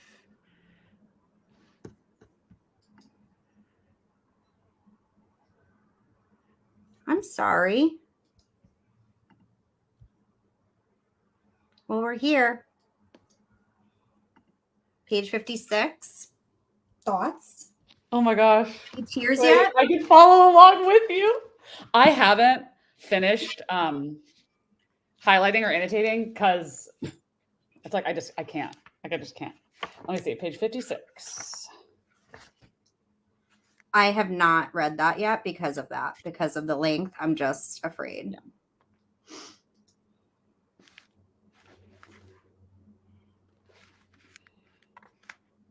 In my next life, I'm going to annotate my books. Have you not annotated any? Never. And I have to say, I've never really understood it. I've never really felt the need. But I will say, there's been a few books I've read recently that I'm like, oh my God, I really want to highlight things, which I've never felt before. And Mayfly was one of them where I was like, there were so many lines where I was like, wait, I want to write this down or mark this but for what reason? I don't know. Yeah, I understand it. Like, I definitely understand when people don't want to, or not like when they're like, I'm going to ruin the book because you already bought it. But that I get the whole, like, why would I? I think that for me, the one aesthetic, like it is cute, but the main thing where I'm like, okay, I am glad that I annotated that is like, say with the Veronica Speedwell series, I've read them so many times. So like, great. But for the like fan fiction fodder of the moments that I'm like, oh my God, I want to go back, like the angsty things where I'm like, I want to put tabs because I want to be able to go back and flip to that and be like, and read those parts again and be like, oh my God, they just love each other so much. Yeah, I do get that. I think. And I like when it looks like, when I see, okay, like, so the person I'm thinking of is Hannah from Hannah's Recent Reads. She heavily annotates. Like, I don't know how she reads she heavily annotates, but I like looking at her annotations because she, like, you can tell on every page what she was thinking, like while she was reading it. And it like is like a scrapbook. I guess. Yeah. I know. The more I just, again, it's like, I don't know if I would go back, but like, I think, Casey, what you're saying, like being an English major. So I wasn't an English major, but I was a theater major. Me too. And I think I don't want to annotate because it feels like school. And I just want to like sit and relax and enjoy. But I've been like, oh my God, I want to remember this line. How am I going to remember this line if I don't like mark it? But I haven't. Do you ever, when you're reading on Kindle, do you ever highlight things on the Kindle? No. You know, I would say the things that I think for anybody, even if you're not like an annotator, is the things that I think are beneficial to annotate is book club books. Like, so you don't have to like highlight in it. You don't have to whatever, but just putting tabs on things that you're like, I want to bring that up. I technically have done that. Like if it's something that I am needing to talk about, like even for vlogging, like if it's something that I'm like, oh, I need to talk about this, but I'm not like updating right now, I will put a tab to remind myself to like go back to that page and talk about it. I'm glad that I didn't think about it. So I'm like, oh dang. But if I had, I would have tabbed like books that I was like, oh, I love this, only because like last year when I did my best books of the year, I Mhm. read quotes out of the book that I was like, oh, this is kind of giving the vibe. True. Yeah, I liked that you did that. I don't even know if I'm making that video this year because nothing has been good. I mean, things have been good, but I don't know. I don't feel strongly about anything that I've read. See, that sucks. Yeah. Like I feel like I'm gonna be phoning it in if I'm like, this is my favorite book of the year. Because like they're fine, they're good. I mean, I've had plenty of 5 stars, but nothing that I'm like, oh my God, you know. Well, a few. Any man. I was about to say, I was like, I will like make lists because I'm like, oh, I wonder like if I was thinking about like I'll go through, you know, like you can look at your 2023 reading challenge on Goodreads. Mm-hmm. I'll go through and look at all the ones that I've read and be like, okay, are there any of these that I'm like, yes, like that? And I think that what you're saying right now, I would say that in the video because I'm gonna say that because I'm like, because I think that it's not us, it is the publishing of 2023. Like the reason there's a reason why debut authors are getting the 5 stars and are like, oh my God. And then all these authors we've read from before, we're like, oh, this is okay. Yeah.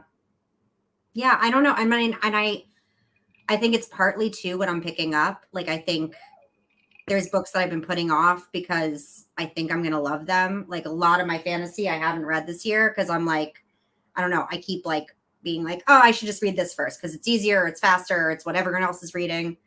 And usually I get most of my 5 stars from fantasy. And I also think like I'm getting to the point, especially with thrillers, where I'm like, I've seen it all. So nothing is like burnt out. Like, yeah, we're like, you know, 4 years ago when I read certain thrillers, I probably would have been like, oh my God, this is so good. And now I'm like, I mean, it was fine, you know, like, I don't know. Well, I think that those kind of things, like when they can get you, then That's good. You're like, this is so good because I've never seen it before. Right. That's something I'll That's definitely so get. rare. What would you say when you were like, oh, a couple of the books? Like, what would be your favorites that you would probably put on the list this year? Because 1, I'm curious. 2, I'll probably want to read them. And 3, Well, half of them you probably have already read. well, that's great because then at least I'll know what your 2023 taste is. Yeah. I mean, we both know you're not going to agree with me on Fourth Wing, but I may change my mind. I have to go to my Goodreads. I can tell you that I finished the Mistborn series this year. Yeah. I read would you put the series? I don't know because so I read the first one last year and then I read the second 2 this year. And of the 3, and I don't know if this is an unpopular opinion, but of the 3, my favorite was the first one, but I gave the last one 5 stars. So like I kind of feel like the series as a whole is a 5 star for me for sure. But I don't know if it's worth it to put on like a favorites list. But that's one that like comes to the top of my head immediately because I'm like, this series was probably the favorite thing I've read in the fantasy genre. Yeah.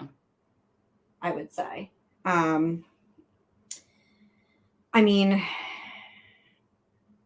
none of this is true. I gave 5 stars, but again, it's like it was great, but it wasn't like, you know. I need to read that. Yeah. Assistant to the Villain is absolutely going on the list. That is probably one of the ones I have the most fond memories of. You know, that's a book. Now, I don't know why it just came in my head when you said that, is that I'm like, I think I'm going to put that as like an honorable mention, maybe, because I was like, oh, well, it wasn't like 5 stars. But thinking about it, that has the most rereadability. Like I could reread it right now. And oh, yeah. It was, and I say about Fourth Wing, like it wasn't great, but it was a fun time. That book wasn't great, but it was the most fun time I've probably had this year. Like hands down to a T. And maybe it's because it was the most recent thing, but like I just every time I think about it, I get excited. What else? I did like The Only One Left a lot. Did I give it 5 stars? Yeah, I did. I don't think I know. What is that? The only one left. The newest Riley Sager. Oh, yeah. I love that cover. I do. Did you read it? No, I haven't read it. But I watched everybody's spoiler-filled stuff.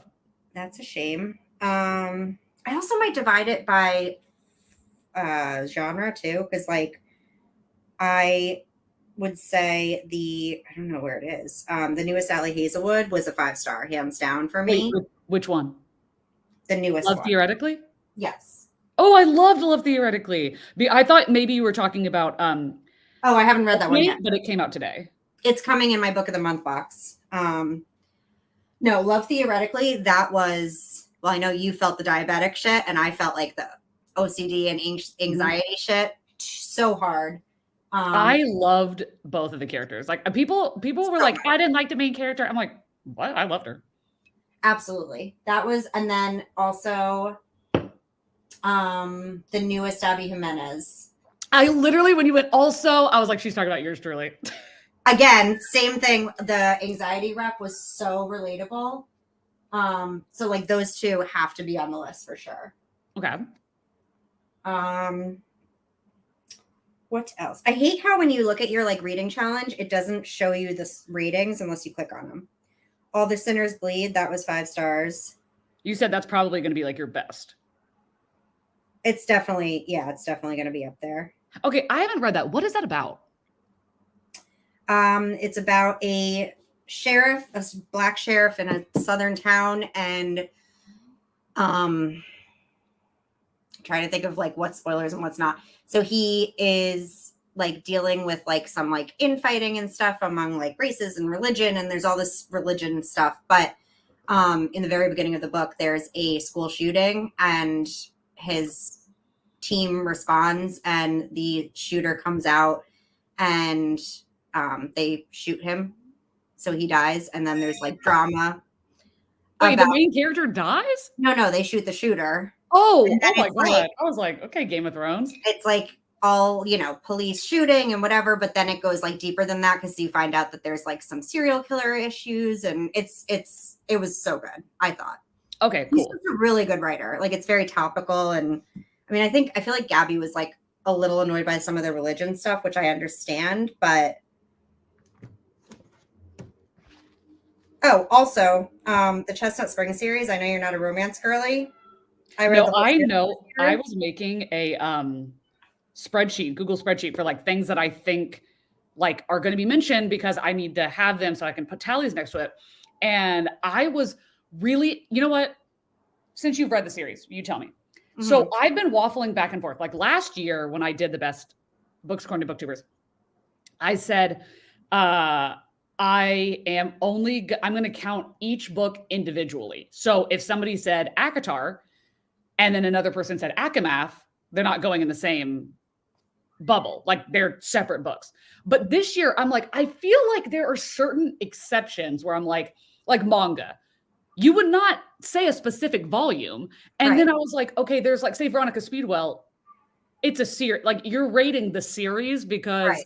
It's not the individual book. And I thought about the Chestnut Spring series and I was like, I feel like that would be one where I would consider them separate because I hear people say that they didn't like some of them as much as others because they follow different couples. I have a very, very clear ranking of them. Like hands down that I'm like, this is the best. This is my least favorite. I have not read the last one, but there's Heartless, 3. No, there's 5. I lent my mom the first 2. Okay, so, damn. The 5th one just came out, so I haven't read that one yet. The first 2, so number 2 is my absolute favorite, hands down favorite. Other people have said that other ones are, so like I don't think it's across the board. Like I can't say like that's the best because other people have liked the ones that I haven't liked as much. So that's why I totally agree with you where I kind of feel like it's like now I'm thinking now that you said that, like, do I just say like my favorite series of the year? Is that like a separate genre? Because I don't know that I could like, just like with Mistborn, pick one over the other. I don't know. Well, I think that like, say for you, if you're doing like, oh, my best books of the year, where it's like, okay, say you said the second in the Chestnut Spring series where you're like, I love the series, cool, but this book is a favorite. But then say, like for me, if I'm like Killing Stalking, the manhwa, I'm like, I'm gonna say the series because they're not really individual. Like it's all one unit. I think of them as a unit, not as individual stories. Right. Yeah, no, I totally agree. But And then which how one is is that the second one? What's the second Chestnut Springs? Is it Heartless? heartless? What's the first one? Um, um, um, Because heartless, there's reckless, heartless, powerless. flawless, flawless, flawless. Oh, yep. Thank Mary. you. Flawless, which was also great. The only one I really didn't particularly love, which is not, I mean, some people did love it, is Powerless. Okay. No, I'm sorry, Reckless. Fuck, Reckless. That's the one I hear the least about, I think. It's hard without the covers. Reckless. Powerless. Okay, it's Powerless. That's my least favorite one. Okay. I mean, like, I finally got to Akamath this year. Do I put that on my list? I don't know. I mean, that's one of those. I think that there are a couple books that haven't come out in the year that is being discussed that frequently make it to people's lists. Like Akamath is one. The Martian pops up a lot. Yeah. Stuff like that. Ballad of Never After, which is number 2 in a series, but hands fucking down. Yeah, I know. Balloons galore. Hands down. That book. Yeah. Oh my, I'm I need to get into that series. I'm obsessed. Like I want more from her so badly. I gave 5 stars to How to Sell a Haunted House. Don't know if I would do that again, but what do you mean? Well, like looking back, I'm like, was it really that good? You know? Oh, yeah. Okay, I'm just grabbing. No, keep going. I'm just grabbing the cup.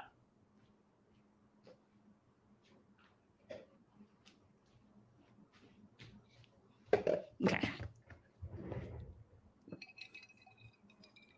Jade City, I only gave 4 stars, but I think I really did give it 4.5, and it has like a lasting impression because I read that in the beginning. You can put 4 stars like on your favorites. I think that's like I gave Monday's Not Coming 4 stars, and it's on my favorite of all time shelf, like on my good, because I'm like, yeah, technically this is a 4-star, but for me, fucking, I loved it.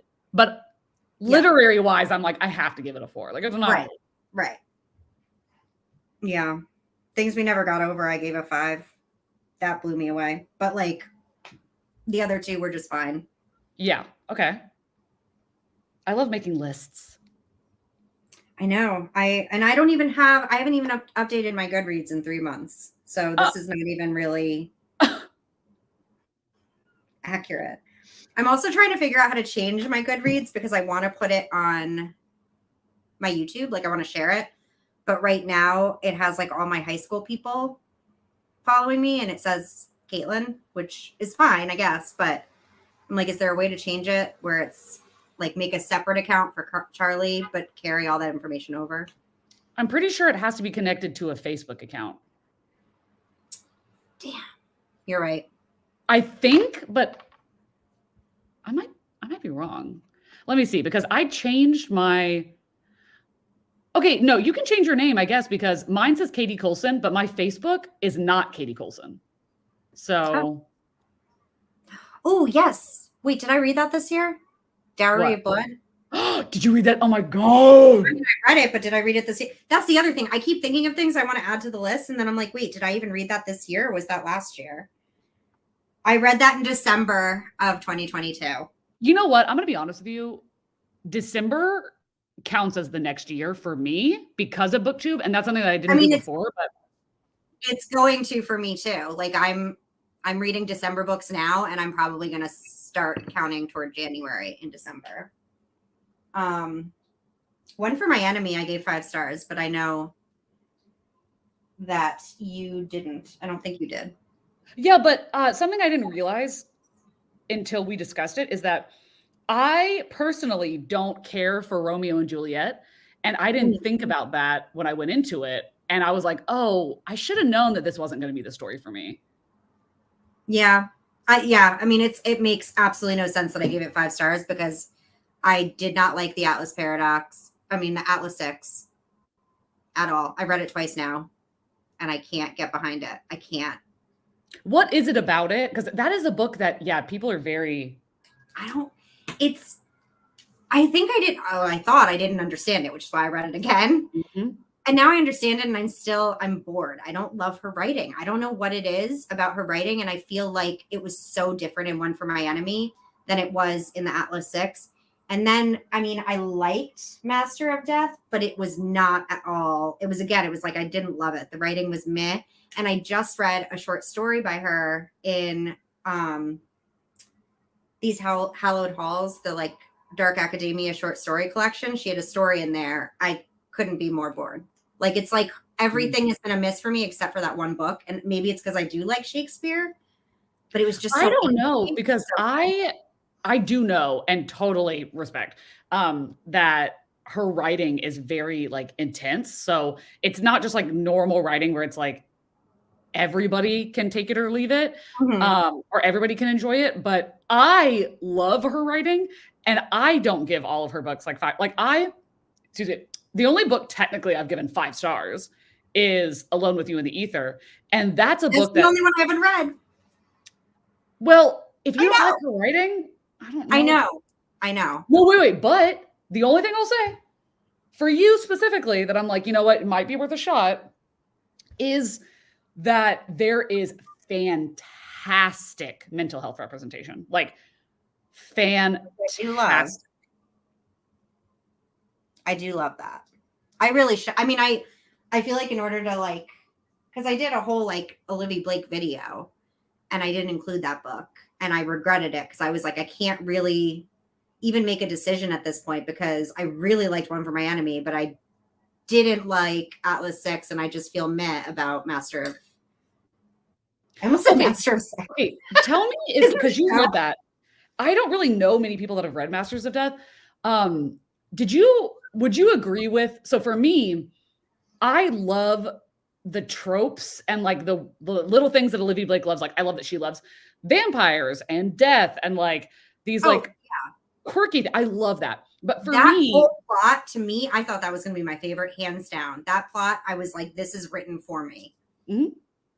I loved all of the elements of Masters of Death. Like, but to me, it should have been a 5-book series. So much shit was packed into one book that I had to read the first 70 to 75% twice to get all the characters. Like, yeah, I actually reread the beginning too. I think I listened to it and I thought it was because I was listening to it. I wasn't paying attention. So then I sat down and reread the entire beginning again. I think the first probably 70, 75 pages, maybe even 100. Mm-hmm. And I still was like, I don't know that I understand all of the elements right now. Like, there's too much going on. And again, it's like, I don't know if I don't like it because I'm dumb or if it's the writing or I don't know. No, it's definitely the writing because, like, again, I read the first 75% twice. And like, yeah. And like, while yes, it's all on page, it's at breakneck speed. The only thing that didn't make any goddamn sense, and I tried, was the game. The game they're playing makes no sense. And that's like the point of the book. And I was like, this either should have been an 800-page book or a 5-book series, and I would have gobbled it the fuck up. The Godson of Death, I'm here. Oh my God. Yes.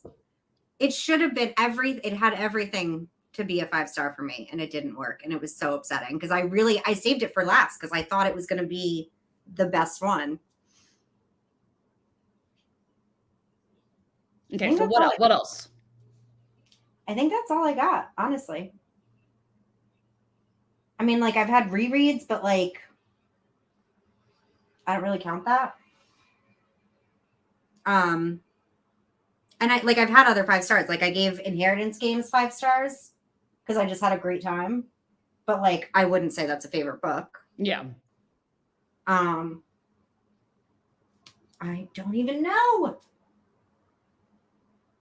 Yeah, I think that's it. That's all I got. That's what I mean. Okay. It's so few and far between. So I may just do I'm either just going to do like a top 5, just 5 books, and that's it. Or I'm going to do like a top 5 of each genre or something. I don't know. Because I don't know that I could say this is my favorite book of the year about anything. I mean, Mayfly will be on there. Any Man will be on there. Sinners, whatever, will be on there. Ballad of Never After will be on there. Abby Jimenez. Brain Theater. Love Theoretically. Hero of Ages. Fourth Wing. That's all I got. Yeah. That's so sad. That's why I'm also like desperate to read some like bangers right now. Like I'm like, no, dude, that's what I'm doing. I know you are. And I'm like, that's so smart. Like I'm reading so many of the books that I'm reading or I have on my TBR right now are books that I saw people give 5 stars. I'm like, this has to be like, I'm like trying to fit all. And that's why I'm not doing any themed anything for the next 2 months, because I'm like, I just want to fit as many books that I think are going to be 5 stars so that I can say I've read something that I loved. Yeah. And I wasn't like, at first I wasn't like, oh my God, I need to pick up Brother by Nara Oborn. But my actual brother read it and loved it and was like, you have to read this book. And he read it because it was on my want to read. And I was like, okay, like, let me, give it a shot. And I ended up loving it. So that's good. But I have in the bank, I need to read Project Hail Mary because so many people put it on their best books of the last 2 years. So I'm like, I need to know. That one I think I think this is going to end up on a lot of people's best books. And it's huge, but like, I kind of need to know. Did you read it? Mm-mm. You didn't? I'm totally intimidated. Yeah, but like I've heard several people, booktubers, give this 5 stars and I'm like, huh. And Gabby said it's going to be on her best books of the year. Yeah, I don't know. It's intimidating. Also, Monstrilio, so these books, I want to read this. I don't know if I will be able to, but I want to read this. I want to read this because this always makes it into the top like 30 of people's best. I really think this could be for me. I think it could be for you too. I haven't read it, but I see that and I'm like, oh, that's a Katie book. Like there's certain books that are just like Katie books. And I think that like the weirdest fuck books are the ones that get me, like Mayfly or Brother or Verity or Bunny. Like those like what the fuck am I listening to? Like that kind of shit. I got to do Nestlings. That is coming up. There was something else. I'm like, I have to do this before the end of it. There's like a bunch that I'm like, of course, none of them are in this room. But I'm like, these are going to be the ones. I'm like banking on it. Jill, what? Jill, is this a confession? Is this a confessional? Finished putting on my best friend's late birthday gift and got her pink bookmark and book sleeve. I'm also fully in love with her. Good for you. Jill, I need to know the ending of the story. Like, wait, whatever. Endings of stories. I don't know if you talked about it already, but how was the ending of yesterday? Was it yesterday? You had a bunch of notifications. Oh my God. Wow. I forgot about that. It was good. It was not a big deal. It was. It was like for 2023, for everything that's happened in 2023, I am shocked at how well that conversation went. So basically, just like a vague synopsis. It was somebody that I used to be friends with, and we kind of parted ways or whatever because of something somebody told me about them that put my safety in jeopardy. So I stopped talking to them because I was like, that's scary, Yeah. And then they sent me messages. I was like, why are they messaging me because like, or whatever. And I ended up calling them and we talked it out. And it was like a complete misunderstanding of what had happened. And we just basically talked for like an hour and was like, let's talk about how that person was wrong. And like, this didn't actually happen. And it ended up being really great because it was both of us being like, I see why you thought what you thought. Yeah. I don't blame you, but that sucks that it happened, kind of thing. That's actually really good. Like, to like have that off your shoulders and like clear the air about something that like shouldn't have been as big a deal, you know? I don't know. I think that's great. She's married. That story goes nowhere. Is she open? Like, what's the husband think? Like, I don't know. And do we love the husband too? Oh. Because why choose? Uh-huh. I met my first throuple in real life and it made me so happy. I love them. I'm obsessed with them. 3 guys just doing their life together. It's just awesome. I'm very excited about it. Cute. So I got rid of 1, 2, 3, 4, 5, 6, 7, 8, 9, 10, 11, 12, 13, 14, 15, 16, 17, 18, 19, 20, 21, 22, 28. In that one sprint? Yeah. Hot damn. I was nervous because I felt like I was keeping a lot and I was like, Katie's going to be so mad at me. But it was very easy because like I'm not touching any of those at all. There was like, I literally have like 5 that I'm like, I don't know, you know? Okay. What are the ones that you, just because we're curious, what are the ones that you're like, you know, I'm good. And also do you have a maybe file? More than 5. I forgot about this file. So also I broke 2 nails during the sprint. So I'm getting my nails done tomorrow. It's like been over a month, but I'm just falling apart. So this one, I don't know. I didn't like it as much. I didn't like it. Red, white, and royal blue. It's weird. It's like red, white, and royal blue. I loved, and every book she's come out with since has been worse and worse. Yeah. Yep. And I don't even have that anymore. Well, not anymore. I lent it to my sister. I'm telling you, I give my books away all the time. Like half the time I don't know where a book is. It's because somebody has it. And I give But you're not a library, you know? I like being a library. No. Lend books. That's amazing. Lend books. But don't keep books you don't love so that you can lend so that I can lend it to someone. This one is tough because like actually both of these are tough.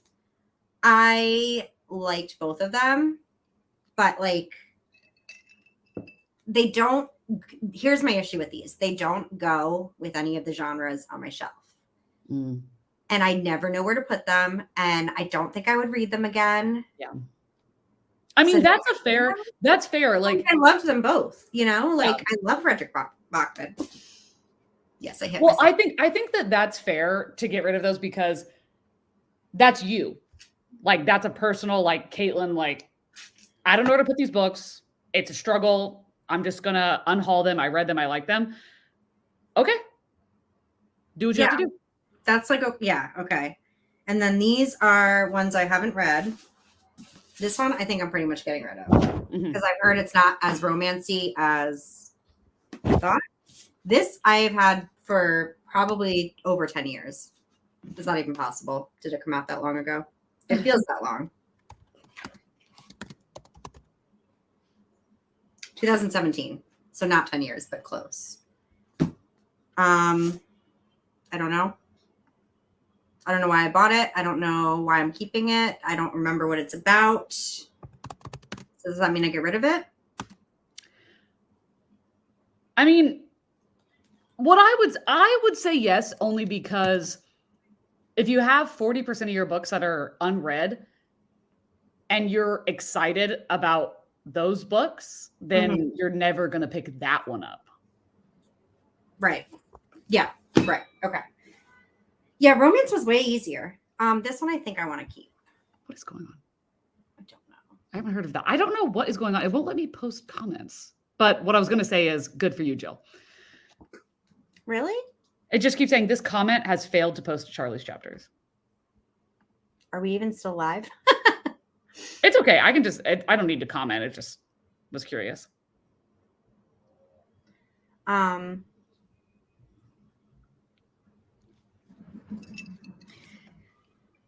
and then I have books that I read that I liked, but I didn't love.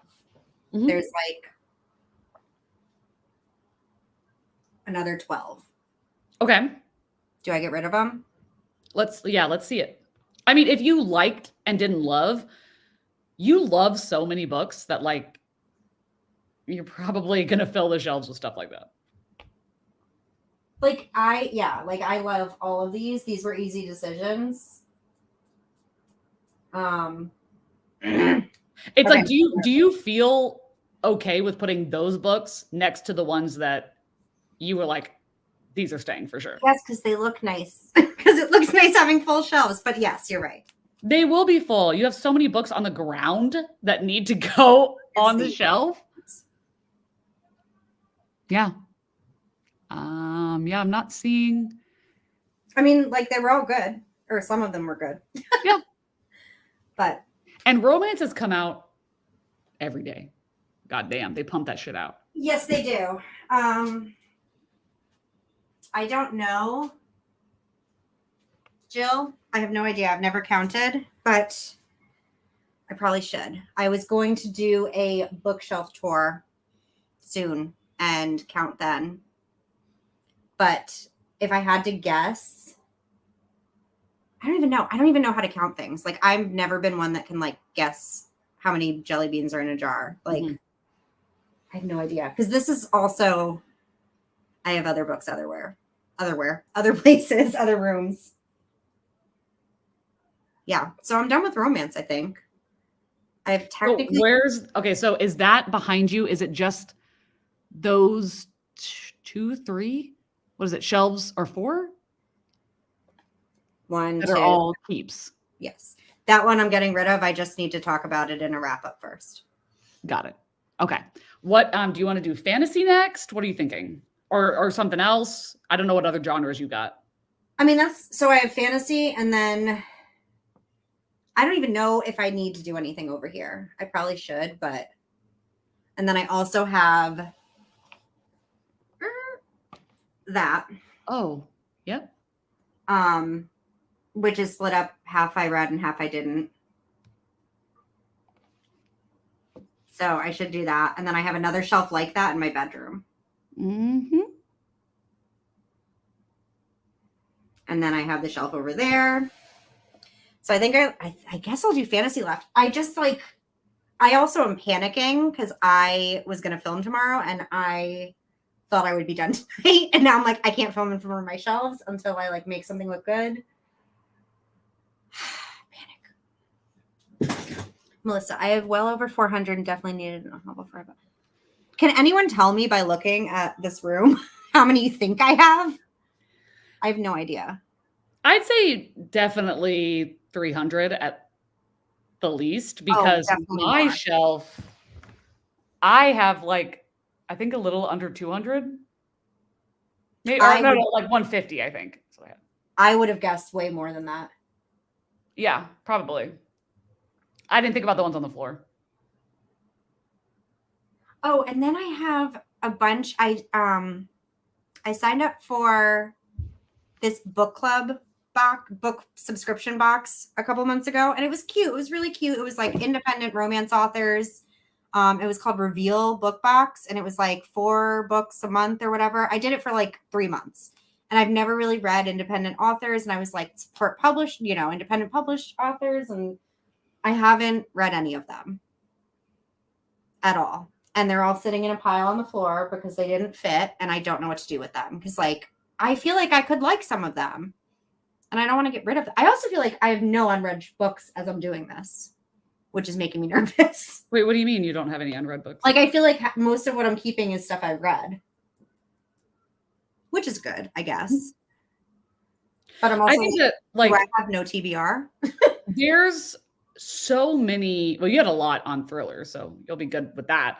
But there's a lot. Like, there's so many fucking books in the world, and like I know when people are like, "Oh my god, like I only read indie, and they want to act like they're better than everyone because they only read indie books and like books no one's read before. Or like I just go into the bookstore and like browse the shelves and whichever one like summary looks good. There's not enough time in life. Like there's just not. And that's great for other people, but that's not me. That's not my journey. Okay. I want to have a decent belief that I will like a book before I'm going to pick it up. Like, I don't think I'm wrong for that. So, yeah. I mean, I've never done it. The reason I actually signed up for it, well, I saw an ad, but it was because it was right after I got my Kindle and I was suddenly reading all these romances that initially were independent published. And I was like, this whole new world was open where I was like, why do I keep picking up this shit that's all the same when there's actually stuff out there that like I would never have heard of? And so that's why I ended up signing up for it. Cause I'm like, what if there is other stuff that like could be great? And I never touched them. well, that's true. That's true. There are indie books, there are self-published things or on Kindle Unlimited, Wattpad that are fantastic and are like hidden gems. Right. You just have to ask yourself, like, am I going to dedicate 75% of my reading hours searching for a good book? Right. Yeah, I know. I don't know. It was really cute. If anyone loves romance and if anyone loves indie romance, it's a very cute box because you get to put your favorite tropes and it'll like fulfill those tropes. So I really had a hard time picking because I don't really have specific favorites. So I put a lot of tropes, but like if you're super into certain things, they'll include those books. So not everyone gets the same box every month, which is fun.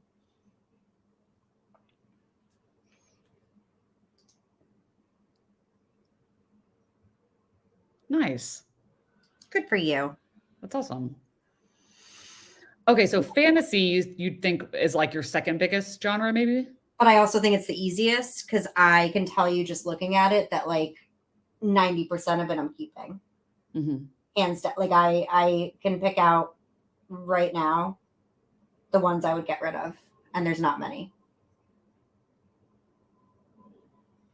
So it's not going to be a big unhaul for that. Okay. 1, 2, 3, 4, 5, 6.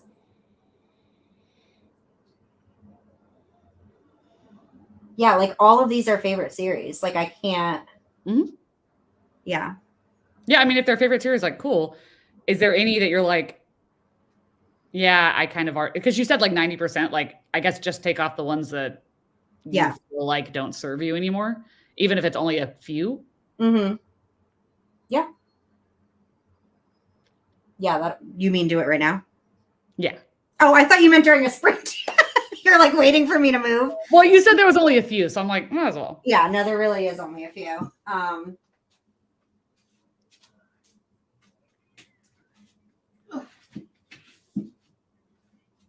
So we have these 4, which I read a long time ago, and they were really good, but I haven't thought about them since. Yeah. I'm gonna put them over here actually. Do not judge me. Wait, what? That I still have these. Okay, I really enjoyed The Dark Descent of Elizabeth. I did too. Elizabeth Frankenstein. I did too. And I really liked Mr. Magic. But we're not keeping things if we didn't like them. Thank you.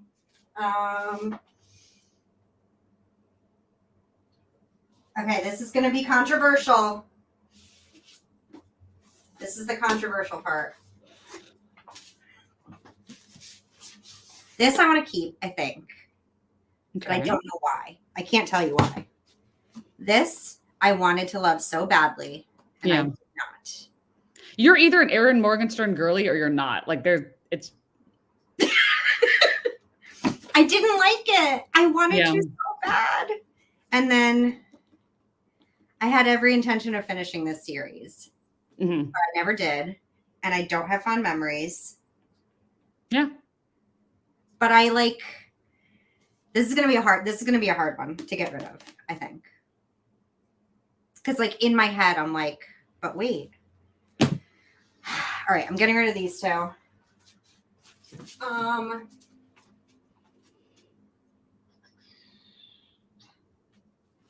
this. Ugh.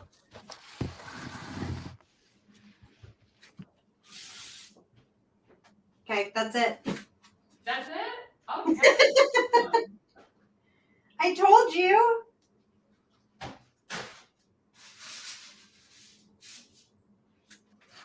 All right. I did not love this, so it's got to go. And I've always wanted to read this, but it's too big, and I'm never going to pick it up because no one else is talking about it. And then these, I don't know. I haven't continued the series. It's not a great series. But if I wanted to, I can do it on Kindle Unlimited. So why am I keeping these?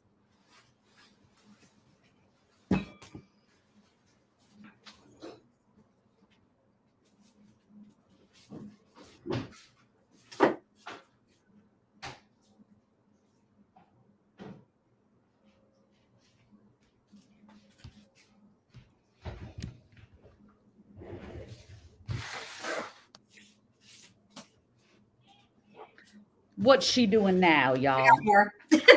Okay. I got more. I love the Sight series, but I was Yeah. keeping this for that. There's no reason it's not connected. Mm-mm.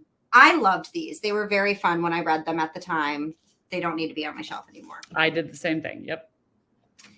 So these are the ones I was saying I don't know. I have not continued. Hi, Cassie. But if I want to continue, I can do them on Kindle Unlimited, and I don't know why I'm keeping them on my shelf because I don't have the whole series. Yeah. And then these two. So that's not bad. That's more than I thought. Yeah. That's a lot more than I thought. Who am I? I'm going to have such remorse tomorrow. No.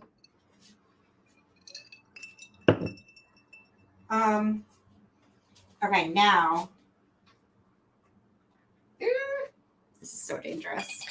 So dangerous. All right, these are going away.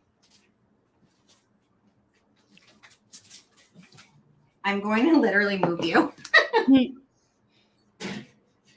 This might be a horrible idea. Ignore the plan.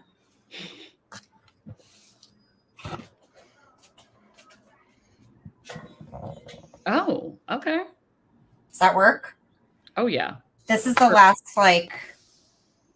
section that I feel like I need to get rid of some stuff. I'm seeing a lot of potentials. I know. Okay, well, this stack, have you read them? Not all of them. Like how, like percentage wise, what would you say? 50. And of the 50, you finished the series, or maybe you've read like one book in it? Finish the series. Okay, so of the ones that you have read, what's the one that you're like, I'm fucking keeping that 1,000%? Like I'm keeping it 1,000%, you said? Yeah. Mm-hmm. All of this. Got it. This. Is there anything that you've read that you're like, yeah, it was a good time, but never going to go back there? Well, this. Yeah. I know. I don't want to though. Like I want to be that girl. But also, see, I don't even consider it a series. It's to not. be honest. It's not. I mean, I don't think I'll ever read it again. This is hard for me because I don't care about this at all. But they look very nice. But it's a set that will sell very easily also. It's ironic. Do you know Murphy Napier? Yeah. I bought these from her. Oh. When she unhauled them probably 5 years ago. Oh, that's cute. And I was like, oh my God, the whole set. You're either like, that's one of those like yes or no things where you're either a Cassandra Clare fangirl or you don't care. So these bottom ones would be easy. Well, okay, let's do these bottom ones because I haven't read them. Never read this, always meant to. Should I keep it? I don't know. I haven't read it. I think the chat should probably comment on that because Has anybody read Something Silver?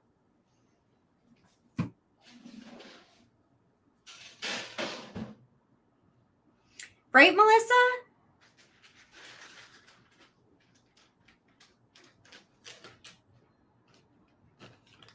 What?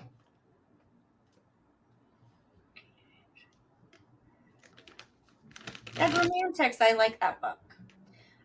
Cassie, what are you asking about? The Mortal Instruments? Cassandra Clare? Mm-hmm. I've heard Spinning Silver is good. I've heard it's good too. I don't know why I never picked it up. What's going on with the selection series? It's just like nostalgic. And I've reread it. Like it's like a comfort. Fair. Yeah, I was waiting for you to say something about that. Okay, these I have never read. I got them on Book Outlet when I first started buying books again. Never read them. They're YA. Probably never will. But I like the idea of them because they're like Western-y, which I like Gold Rushy.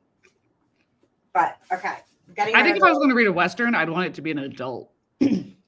Yeah. This is going to be, okay, let's start over here. Because these are all YA fantasy that I never read. Reign of the Fallen. Want to. Never heard of it. Ember. Want to. Assassin's Guide to Love and Treason. Want to. These are literally all books that I can't get rid of, but I've been holding on to for a long time.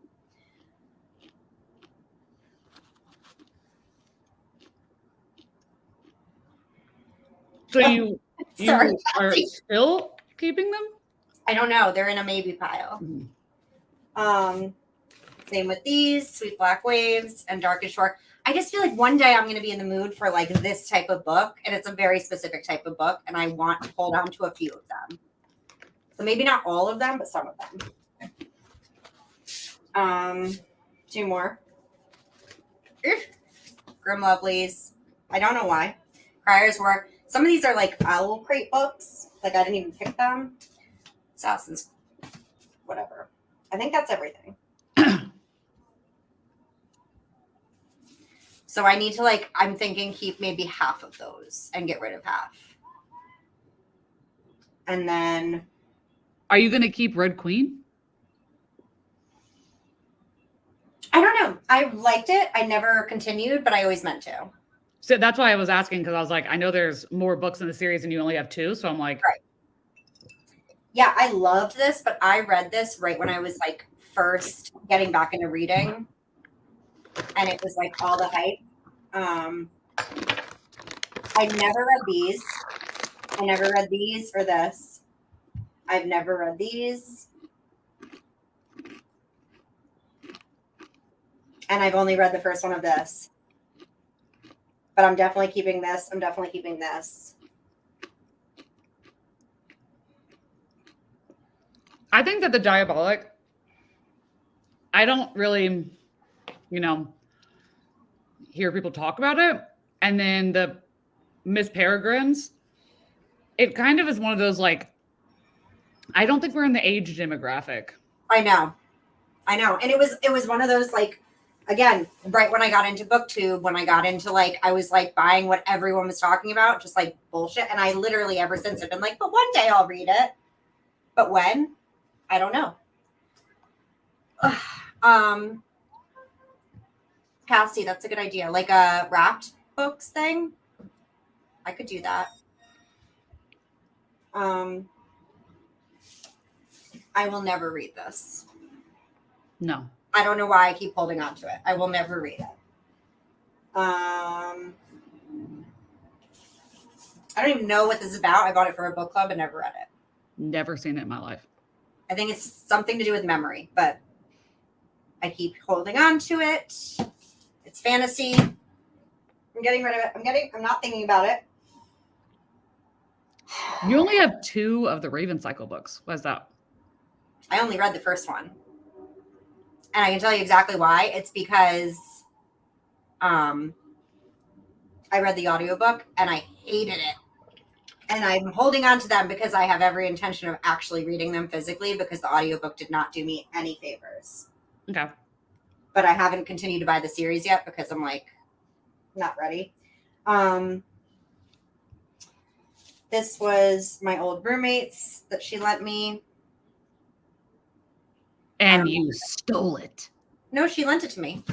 Okay, but how long ago? I mean, I didn't mean lend. I'm sorry. She gave it to me. Oh, okay. I was like, damn, I meant she gave it to me. Was Kiss of Deception good? I liked it quite a bit. I haven't gotten to the third one yet. Love, Dread, Queen. Or could I skip Kiss of Deception and go straight? So I don't know, Jill, because I haven't read this yet. I know it's like a spin-off, so it's not the same characters, but I don't know how much it spoils of this. And I haven't read this one yet, so I don't know. But I really like the series, I think. Jill, you should. Thanks, Cassie. I might do that for these YA ones. Okay. I want to keep this. I want to keep these. I don't even know if you can see this. I want to keep this. I want to keep this. I never read this. Did you read this? I have not. I want to keep it, but like I also don't know why I've never picked it up. And then this one just seems like a fun fantasy and it's short and standalone, which we like. And then there's YA like thrillers over here. So I have this series, which I really liked. Okay. So I'm having a hard time getting rid of them. But I don't really know why I'm holding on to them. I will never read this, but the cover was so pretty I could never get rid of it. Yeah, I think you can. I will never read it. This I've been holding on to forever. I will never read it. This one I will never read, probably. Although I think they made a show of it and I watched a little bit. This one I feel like I saw on Kayla's channel like thousands of years ago. And she really liked it. So I was like, okay. I don't know. That's a good idea. Take a picture of the covers and let them go. This one I read and liked. And this one I read and liked. Do you like them equally? Equally? No. I liked this one best. Yeah. I was like, come on, girl, Sadie. The other one I feel like is very similar to this. Mm-hmm. And this one, which is Jennifer Lynn Barnes. I could literally see them in my mind. When you were like, it's similar to this, I was like, cheerleaders. Yeah. This one I kind of want to get rid of, but only because I want the other covers that are match the other series that I bought of hers now. And then this one. I don't remember a thing about it other than I think I liked it. I feel like it's one of those weird things where Marisha Pessl is so well known for the Night film, but nobody ever talks about Neverworld Awake. And I'm like, it's the same author. Like, why? Well, Night film was adult, right? This is YA. Yeah. I could not tell you what this was about. Like, I have no idea. I got rid of some. Mm-hmm. I think what I'm going to do for the YA fantasy ones, because I have 1, 2, 3, 4, 5, 6, 7, 8, 9. Maybe what I'll do is I'll wrap them up and I'll pick one a month for like the next few months. I think. Heard. Worth it. I mean, book of the month is definitely worth it, but I've had it for so long that I just have an excess now. Well, you just skip. Because there's absolutely months where I'm like, I don't care about any of these. This month, the only reason I got one this month is because I wanted Check and Mate to match the other covers that I have. Mm-hmm. So, all right. I'm getting rid of it. Thank you, Justine. That's sweet. Have you read The Diviners? Yeah. All of them? Yeah. What? Why? What's that tone? Because I don't want to tell you what I thought. Well, then get rid of them. Those covers are hideous. I actually like the covers. I'm sorry. What? I know, I'm crazy. You're wrong for that. I'm not wrong. You like those? Listen, everybody has different tastes. I don't like that they don't match. Why are you keeping them? That's 4 whole bucks that you could give to somebody who could read the whole set. Are you telling me this isn't gorgeous? Come on. I'm saying that the first book, okay, that's hideous. I'm sorry. The King of Crows, absolutely not. I love it. I love the eerie vibes. The top hat? Oh my God. No, but the first book, you cannot tell me that that's better than the original cover. I did not like the original covers. Oh my God. Oh my God. I know. Bye. I was like, I don't even want to talk to you about this because no, dude, if you didn't like them, get rid of them. Like so many people don't like them, and that's totally fine. I love them, but that doesn't mean everybody has to. No, but they're like, I don't know. They go with the theme of that shelf. And other things will too. I've done a lot today. Thank you, Melissa. Yeah. Like a lot. Yeah. Did the ones that you were thinking of getting rid of, are they still in the room or did you move them with the other books? No, I haven't moved them yet. I'm curious to know how many there are. You want me to count? I'm going to guess 70. No, I'm going to guess 75. I said 50 before, right? There were 50 thrillers. Because remember, I had 49. I was like, I need one more. Yes. Okay. Hold on. Okay, I'll say 80. 8 is my favorite number.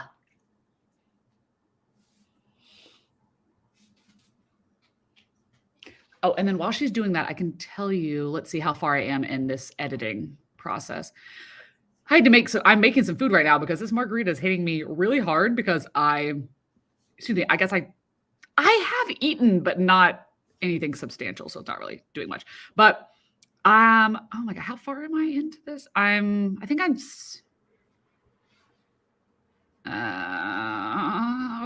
edited like 16 minutes. That's so sad. And the video, presumably at this point, is 26 and a half minutes without an outro.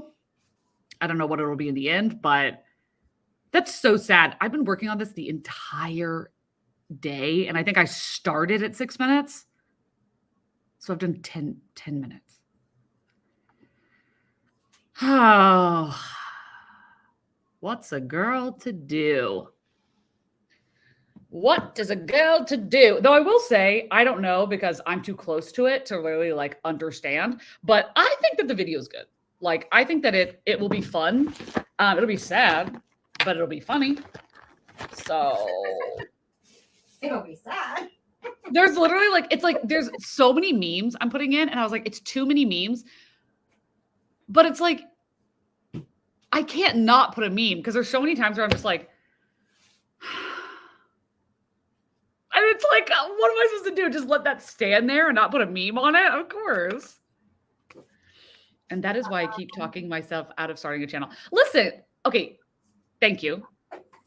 I think it's Liana. Am I wrong? Leah? It is a grueling process. It is. It depends on who you are and how you edit and what you care about. Like, just like Charlie was saying, I have OCD, and unfortunately, it's a good and a bad thing in certain contexts, but it does affect absolutely the video editing process. But I wouldn't say that should stop you from making a channel because of the fact that, yes, it is a lot of stress. It's a lot of, it's so much time. Like, I spend way more time doing YouTube and Patreon things than I do at my full-time job. Way more. But I like it. No, there are things I don't like. There are things that are frustrating, but I like that the amount of work that I put in is, I guess, like judged very quickly by people, so I can see in real time the fruits of my labor, I guess, is what I would say. So nothing wrong with exceptionally high standards. Okay. All No right. such thing as too many memes. Is that true? We'll see. Okay. 108. I said 80 tops, bitch. Fuck yes. And I technically still have more. Yeah. And okay, well, pan over to the I have to fit these on my shelves books that you were talking about earlier. Which ones? You were like, I need to find Over a place to here? put all of these. I just got rid of some of them and I put the other ones. The only ones that I have left are the Fairy Loot ones. Which I haven't read most of them, so I can't really make decisions on them yet. 108. That's amazing. Think about the absolute chunk of fucking change on Pango books. And also, here's the thing. All I'm thinking about is how much money I spent that I'm throwing in the garbage right now. Okay, but here's the thing. Yeah, that's true. That is true. But the past, that's done. You can't, there's nothing you can do about that. But all you can do is monetize in the future, like getting rid of them, but also getting rid of them isn't only going to presumably make you money on Pango books, but is also going to free up mentally. Like, yeah, right now it sucks. But the second that you're like, getting rid of them and realizing that because you went through this 3 hours, it means that you're way less likely to let this happen again in the future. And you'll be more purposeful with, I read this book. I enjoyed it. I enjoyed my reading experience. I can probably let this go and make money giving it, or, posting it or putting it in a little free library, because I don't know, putting books in little free libraries is like so much fun. Do y'all I have do that all the time. Do you have half-price books? No. Oh. No, there's none in New York. I wish. Mm-hmm. But I have a whole shelf in my entryway that's stuffed with books, and it's all books I've unhauled. And anytime I walk toward that direction where the little free library is, I'll bring as many as I can carry. Justine, this is like making me emotional.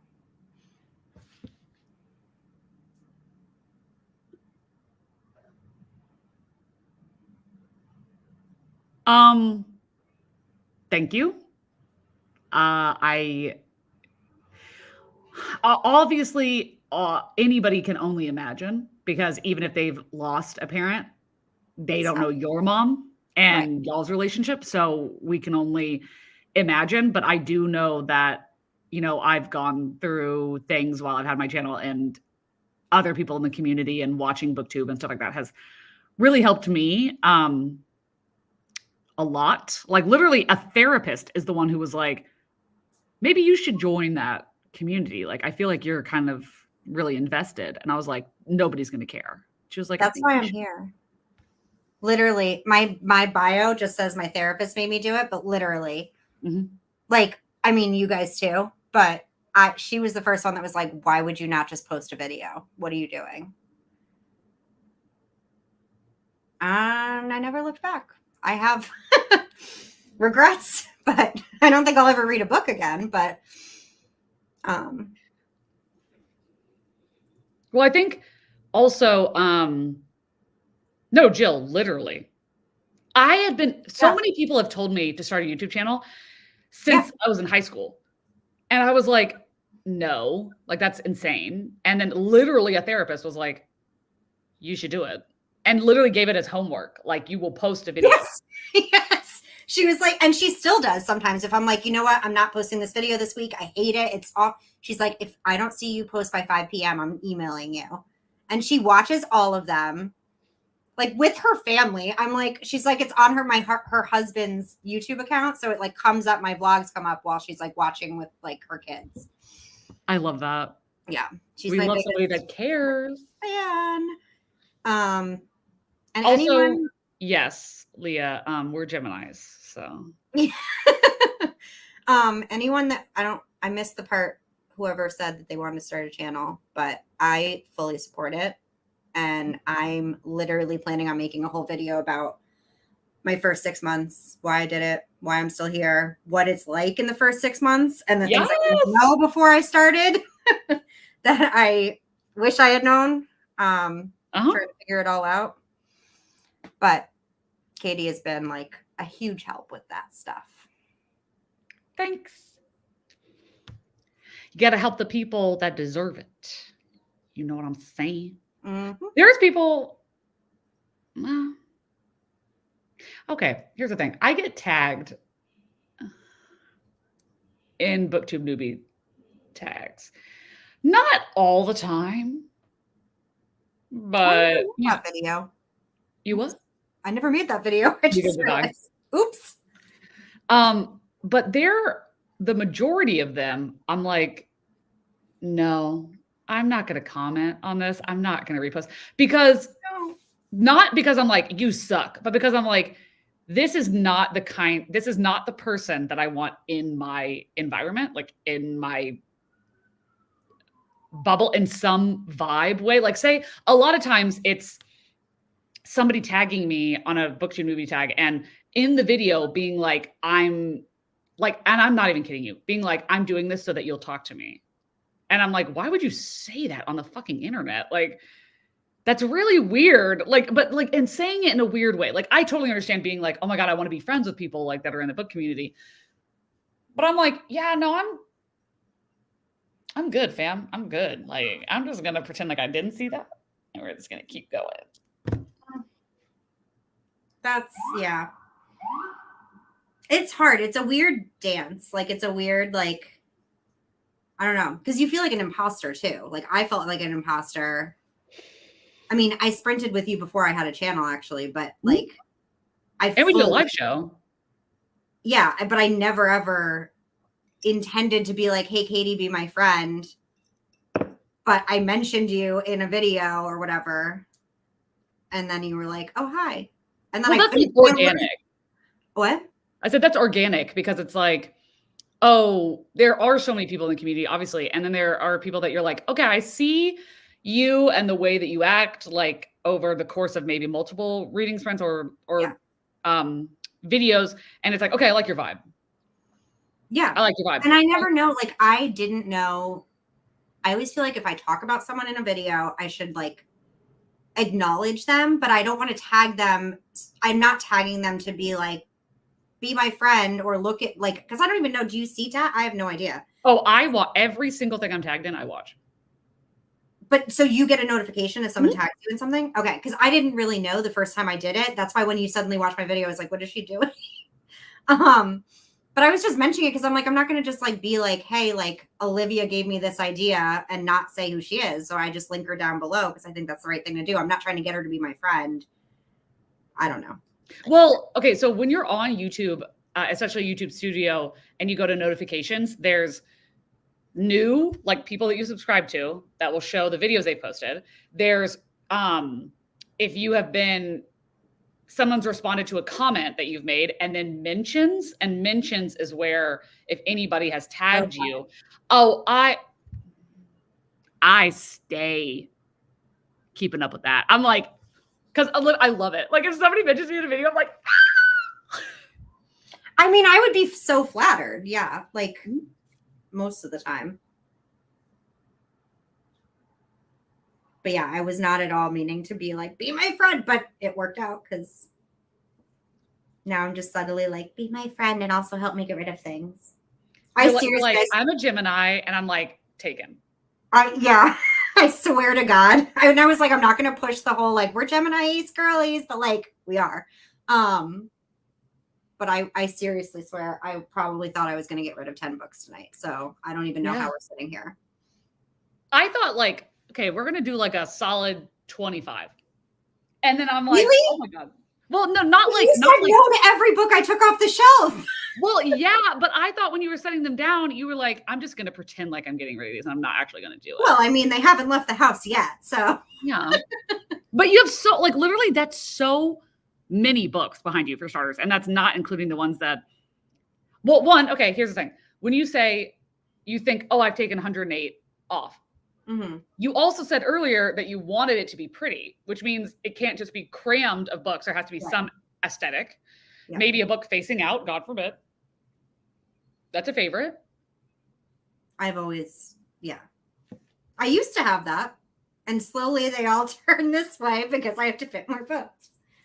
And then I also, this is a whole process because now I also have, which I still haven't hung up, shelves to put in my living room, just like little, like these, where I can just put like a few of my favorites because I have a really big blank wall. So I can't do that now. I have to do that tomorrow because I don't want to drill at night. Are you going to film in front of that shelf? Yeah. Okay. Good. Yeah, for sure. I mean, it's literally been a blank wall for so long. It's driving me insane. But also, like, anytime I find myself turning the camera, I'm like, wait, I don't want to show the blank wall because it just feels unfinished to me. So that's the project for tomorrow morning. I don't have time to do that tomorrow morning. What am I talking about? I have shit to do. And I have to film a video. I have to post a video. Oh, my God. I know. I hate everything. I know. You know what? So this is me, though. I would be like, stay right where you are right now, like film it and be like, do my shelves look insane? No, they don't. I don't know what you're talking about. No, mind they your don't. business. Yeah, mind your business. Thank you. Mind your business. I'm going to put up a green screen. Yes. And it's like a perfectly put together shelf that's not yours. And you're just like, I have pictures of my shelves before. I could just like put a picture in a green screen. Yeah. Oh my God. No, knowing me and knowing the fact that I just drank an entire energy drink, I probably will stay up long enough to get at least this done. At least looking presentable enough to film in front of, because are you going to the ones that are behind you, that the gold stripe, are you going to, you said you wanted to put favorites there. Is it individual favorites or like a specific genre? Like what's, I think I'm going to do series / like authors. Okay. Like Emily Henry, maybe like City of Brass and Poppy War, like favorite series, and then like maybe like Riley Sager, or I don't know, just like people that I like the most. Do you like what people see first? So like if they like right now, if you like go on my channel and you see me sitting in front of this book, all you see is romance. So you're like, oh, she's a romance girly, which I am, but I'm other things too. Well, okay, that's actually good that you said that, because so when you film in front of your shelves, is it you sit right there and that's where you film? I mean, I like not in this angle, it's more straight, but yes. Is it possible, like if you moved over to like where the fantasy shelf is, could you film in front of that or no? Yeah, my desk is in the middle of the room. Okay, I'm just curious because I'm like, those like, I can't tell where the floor is necessarily, but like those 3 shelves that's the floor. Okay, so not the bottom one, but maybe the second to bottom one, and those 3 up from there, like those shelves that are visible if you film sitting down. Yeah. Maybe if you had like romance, fantasy, thrillers, and if you were doing a video for fall and spooky and you filmed in front of that section where your favorite, like those are your most aesthetic shelves, are those 3 of horror and thriller. And then your romance one where you're like, I want people to click on this because they see that I'm a romance girly. And you could film in front of. Do you know that I was this close when I was decorating for Halloween to moving all my romance over there and all my thriller over here and like literally switching the whole shelves? Because I was like, well, I'll just do it seasonal. So like now it's winter. I'll put all my fantasy in the center. I'm totally with you on that. Yeah. I could do that. And I don't film here that often, just like when I do sit downy like wrap ups and TBRs. That's really the only time that I like sit in front of the shelves. Or like have like, yeah, like a part of your shelves that are different, like backgrounds. Like say if you're standing and the top 3 shelves, it's like, okay, if I'm doing a video about so-and-so, that's what these 3 shelves are going to be the background for. That's a good idea. And I also think that because I'm going to have more space now, I feel like I'll be able to move things around more too. Like if I want to like feature certain things in certain videos, it won't be as challenging to like take everything off and reset it, like in certain areas. Yeah. But what?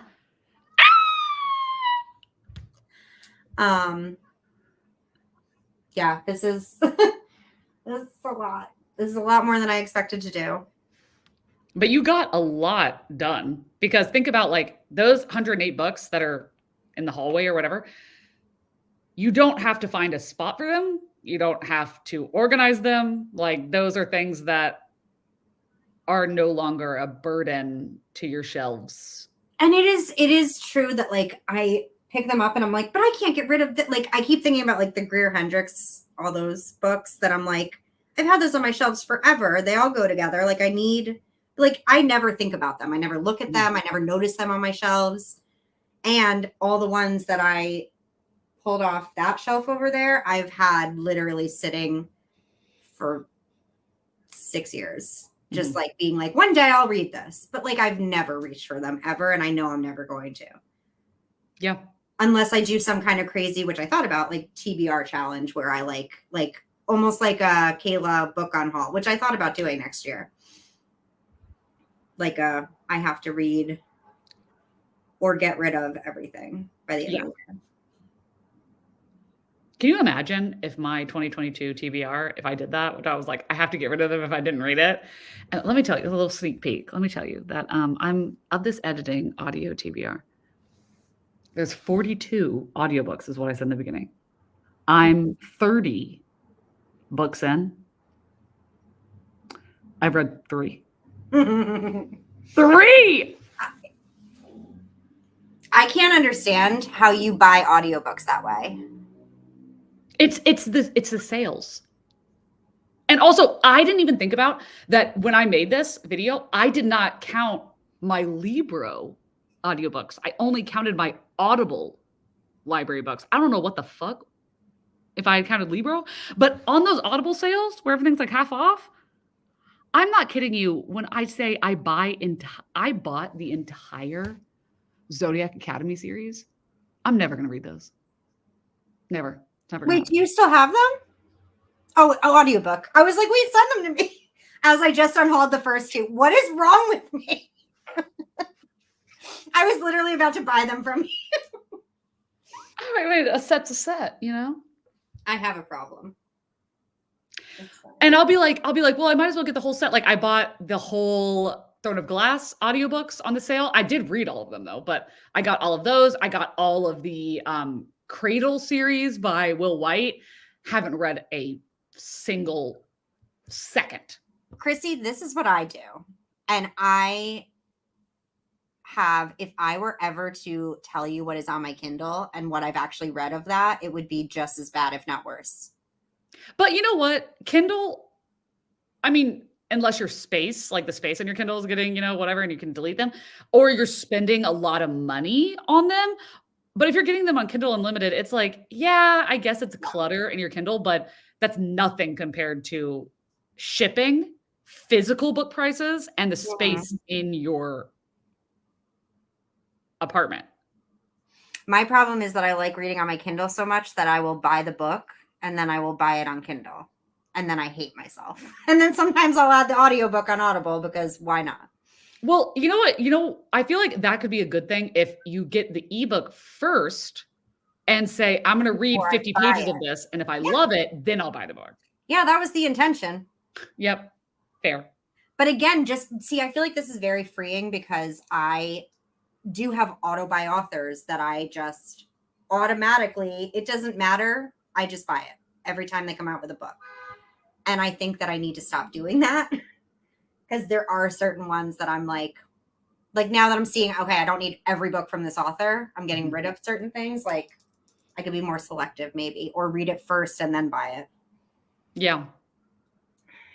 But that's like this whole process is like the only way to end up understanding that. Because like when I tell you, I feel like there's no evidence of it. I need to find photos. But when I tell you that I was like I don't want to say like a hoarder, but like, I don't know what I would necessarily classify that as, but I had so much shit. Like, I never got rid of anything. Like, I had so much shit. And I read that Marie Kondo book. And when I tell you, oh my God, I got rid of 46 trash bags of clothes. Do you know how many clothes that is? Yeah. And I still have clothes. Mm-hmm. That is actually one of the symptoms of OCPD is hoarding, because you have to, or you want to be prepared for anything. You don't want to let anything go because you want anything you need at any time. You always want to have the right thing that you need at that time. And I feel that way about books, and I feel that way about clothes, where I'm like, I'm never going to wear this. But what if there's a costume party and I need this? Or what if one day I sew up that little tear, or I figure out how to get rid of that stain and I need that color shirt? Like it's freaking hard. See, I think that I absolutely, that's what I would do. And then when I started getting rid of stuff, I was like, name a time in your life where this scenario has come up. And it's like, I can't. And I'm like, okay, well, if the scenario does come up, is my life going to be ruined if I can't do it? Like a costume party. I'm like, I can pull something out of my ass. Like, yes. And like, also, when you think about, like, I love doing this. I'll get rid of things by like putting it in a bag or in another room or something. And then think about how often you thought about that or looked for that thing. And if it's not ever, get rid of it. I've done that with books and clothes, because I definitely feel like you're never going to think about that book again. Like all these books that I'm like, I can't believe I'm getting rid of them. Once they're out of here, I'm not going to think about it ever again. Exactly. I used to do that with, before when I had doors on my old apartment, I would put the books that I'd finished that I wasn't like, absolutely, I'm putting this on a shelf. I would put it behind my closet door and the wall. And at the end of the month, I would go, without opening the door, I would be like, are there any books that I can think of that are behind this door that I absolutely want to keep? And without looking at them, because if I open the door and go, oh, that book, I'm like, no, clearly it didn't mean anything because I couldn't remember that I wanted to keep it. Yeah. There's a laundry basket in my other room that I got rid of books the last time I did an unhaul. I got rid of a huge, because I just couldn't fit them. It was when I moved all of this around.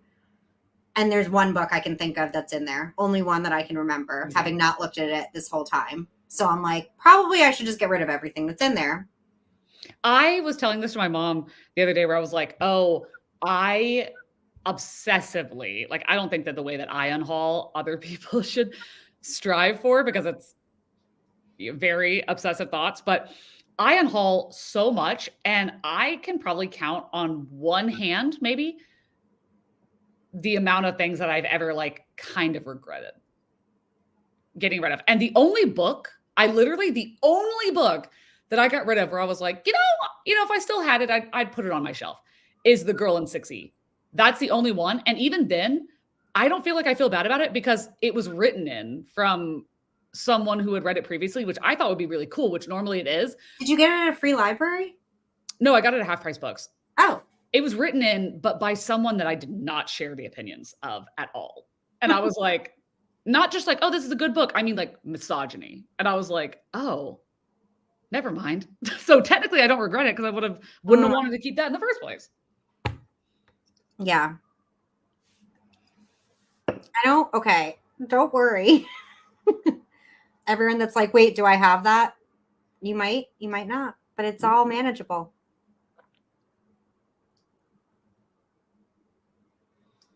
If you trust, yep. I always this garbage bag or this garbage bag right here is stuff that I'm like, I'm gonna get rid of that, and until it's full. When it's full, then I'll like, what's in here? Oh, the bedding the bedding that I replaced, I just got new earbuds, so I put those in here because somebody else can enjoy that. I have, no offense, but this author sent me their indie published sci-fi book. I'm not going to read that. See, that would be on my shelf for another 3 years. I'm like, I didn't ask for that. I don't read sci-fi. It's 800 pages long. I'm not going to fucking read it. I'm so scared that if anyone ever sends me anything, I'm going to never get rid of it. Good for you, Melissa. That's freaking amazing. Yeah. I have the opposite problem where I hold on to everything just in case I ever do lose weight. Just in case. But you know what? That's something that in Marie Kondo's book that I she know. has like an entire chapter on, of like, when you lose the weight that you're talking about, you're not going to want to wear those old things. You're going to want new stuff. Yep. I loved her book. Mhm. And I did actually do a huge, and I go through phases. Like, I'll get rid of tons of shit and then I will not get rid of anything for a long time. Mm-hmm. Fair. Yeah, I still have my prom dresses just in case I ever fit into them again.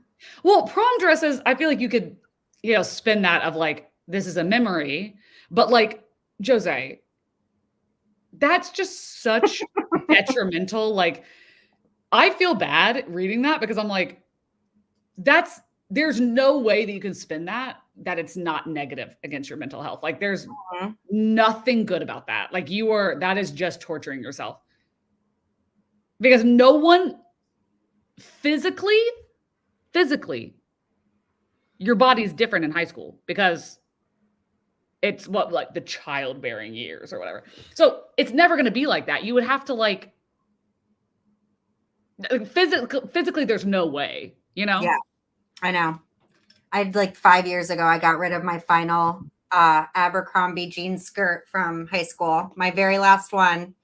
She had rhinestones all over. Oh, She was gorgeous. She was a size 0. And I just was like, one day it fit on like one thigh. Girl, you were like, I'm going to be a size 0. You never know. I don't know. I might develop a bad habit at some point. Who knows? You'd be dead. Your corpse could wear that 3 months into the grave. Yeah. You know what's funny? Not funny. Well, funny, sad, not haha. But whenever that's my favorite kind of funny. Yeah. But whenever I had undiagnosed diabetes, which should have been diagnosed, but my parents didn't do anything about it. But whenever the doctors were like, how in the world did nobody bring you to the hospital? Because when I tell you, right now, I am what I would probably say is like not a healthy weight when you think about it like a human being. Like, I'm like skinny. When I tell you that when I had undiagnosed diabetes, bones. I was a 00. I weighed under 100 pounds in 8th grade. I weighed 89 pounds in 8th grade. And I didn't think anything about it. And when I look back at photos, and I was eating all the time, like just constantly eating. And I'm like, why was my mom like, oh, she's just active?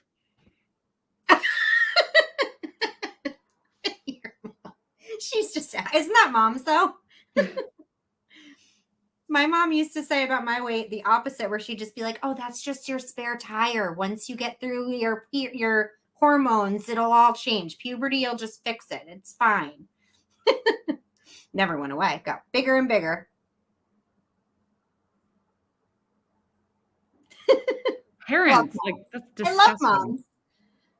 I have learned so much about diabetes from you, because like the stereotype of diabetes in my head has always been like bigger people. Mm-hmm. And then I was like, here's this cute little figure with diabetes. Like, how?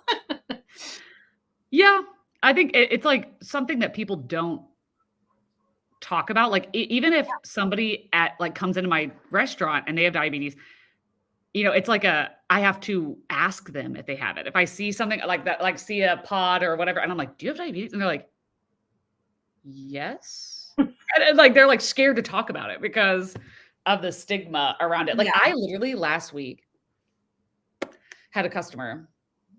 They were talking about Ozempic. It was a business meeting. Rich people talking about Ozempic. And one of the guys was like, well, it was originally for diabetics, but now that people have started taking it for like celebrities started taking it for weight loss, now diabetics can't get their hands on it anymore. And this woman, I'm pouring her wine over her shoulder. Okay? And she goes, type 1 diabetes isn't even a thing anymore. I'm pouring her wine and I stop. And of course, we all know I'm not going to let that go. And I go, really? Because I have type 1 diabetes. Everyone in the room, silent, aghast.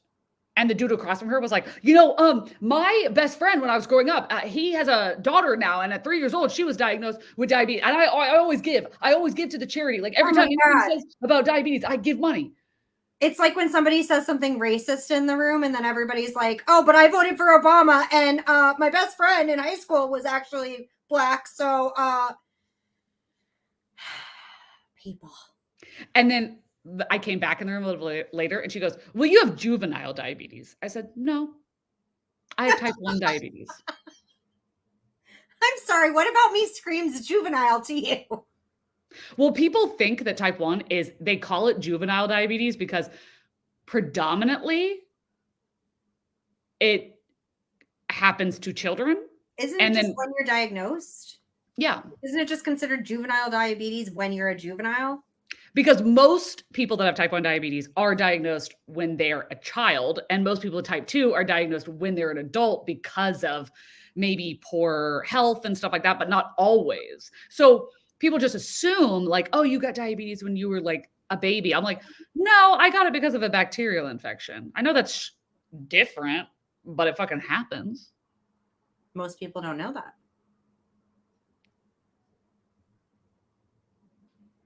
And it's not a thing anymore. I'm like, this woman's rich. That makes me so mad. I'm like, how are you so stupid? I mean, I'm not going to lie. I've heard of Ozempic and I've been like, how can I get some? But I would never assume that it's available because there's no one with diabetes anymore, or type 1 at least. Well, it's for type 2 diabetes, but apparently it works. Like if you see people like Elon Musk, I'm like, yeah, he lost weight. Yeah, really fast. If I didn't think it was the wrong thing to do, I would easily try to get my hands on it. My coworker is on it to lose weight for his wedding, but he's also a raging piece of shit. So yeah. He's the guy that walked in while I was having a seizure and was like, bye. Oh, you mean the dick. Yeah. Yeah, no. With the medical system the way it is in our country, I'm not taking medicine from someone else. Not doing it.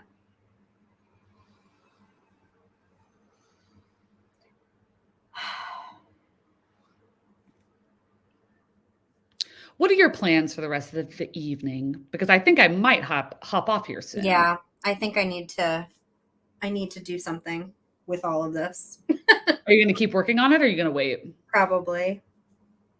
I mean, I don't think I'll finish it tonight, but I'm definitely going to start.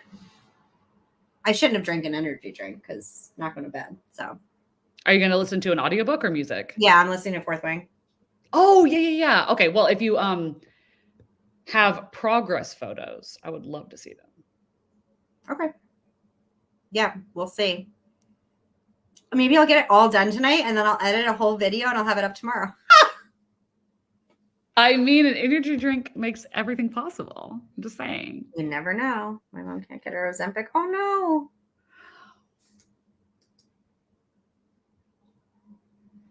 Sad. Yeah. Are you going to finish your editing tonight or do you still have a lot? Maybe. I doubt it, but I'm going to aim to try.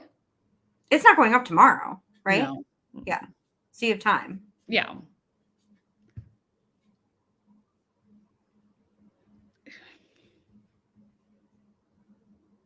Yeah, 1000%. I love an unhaul.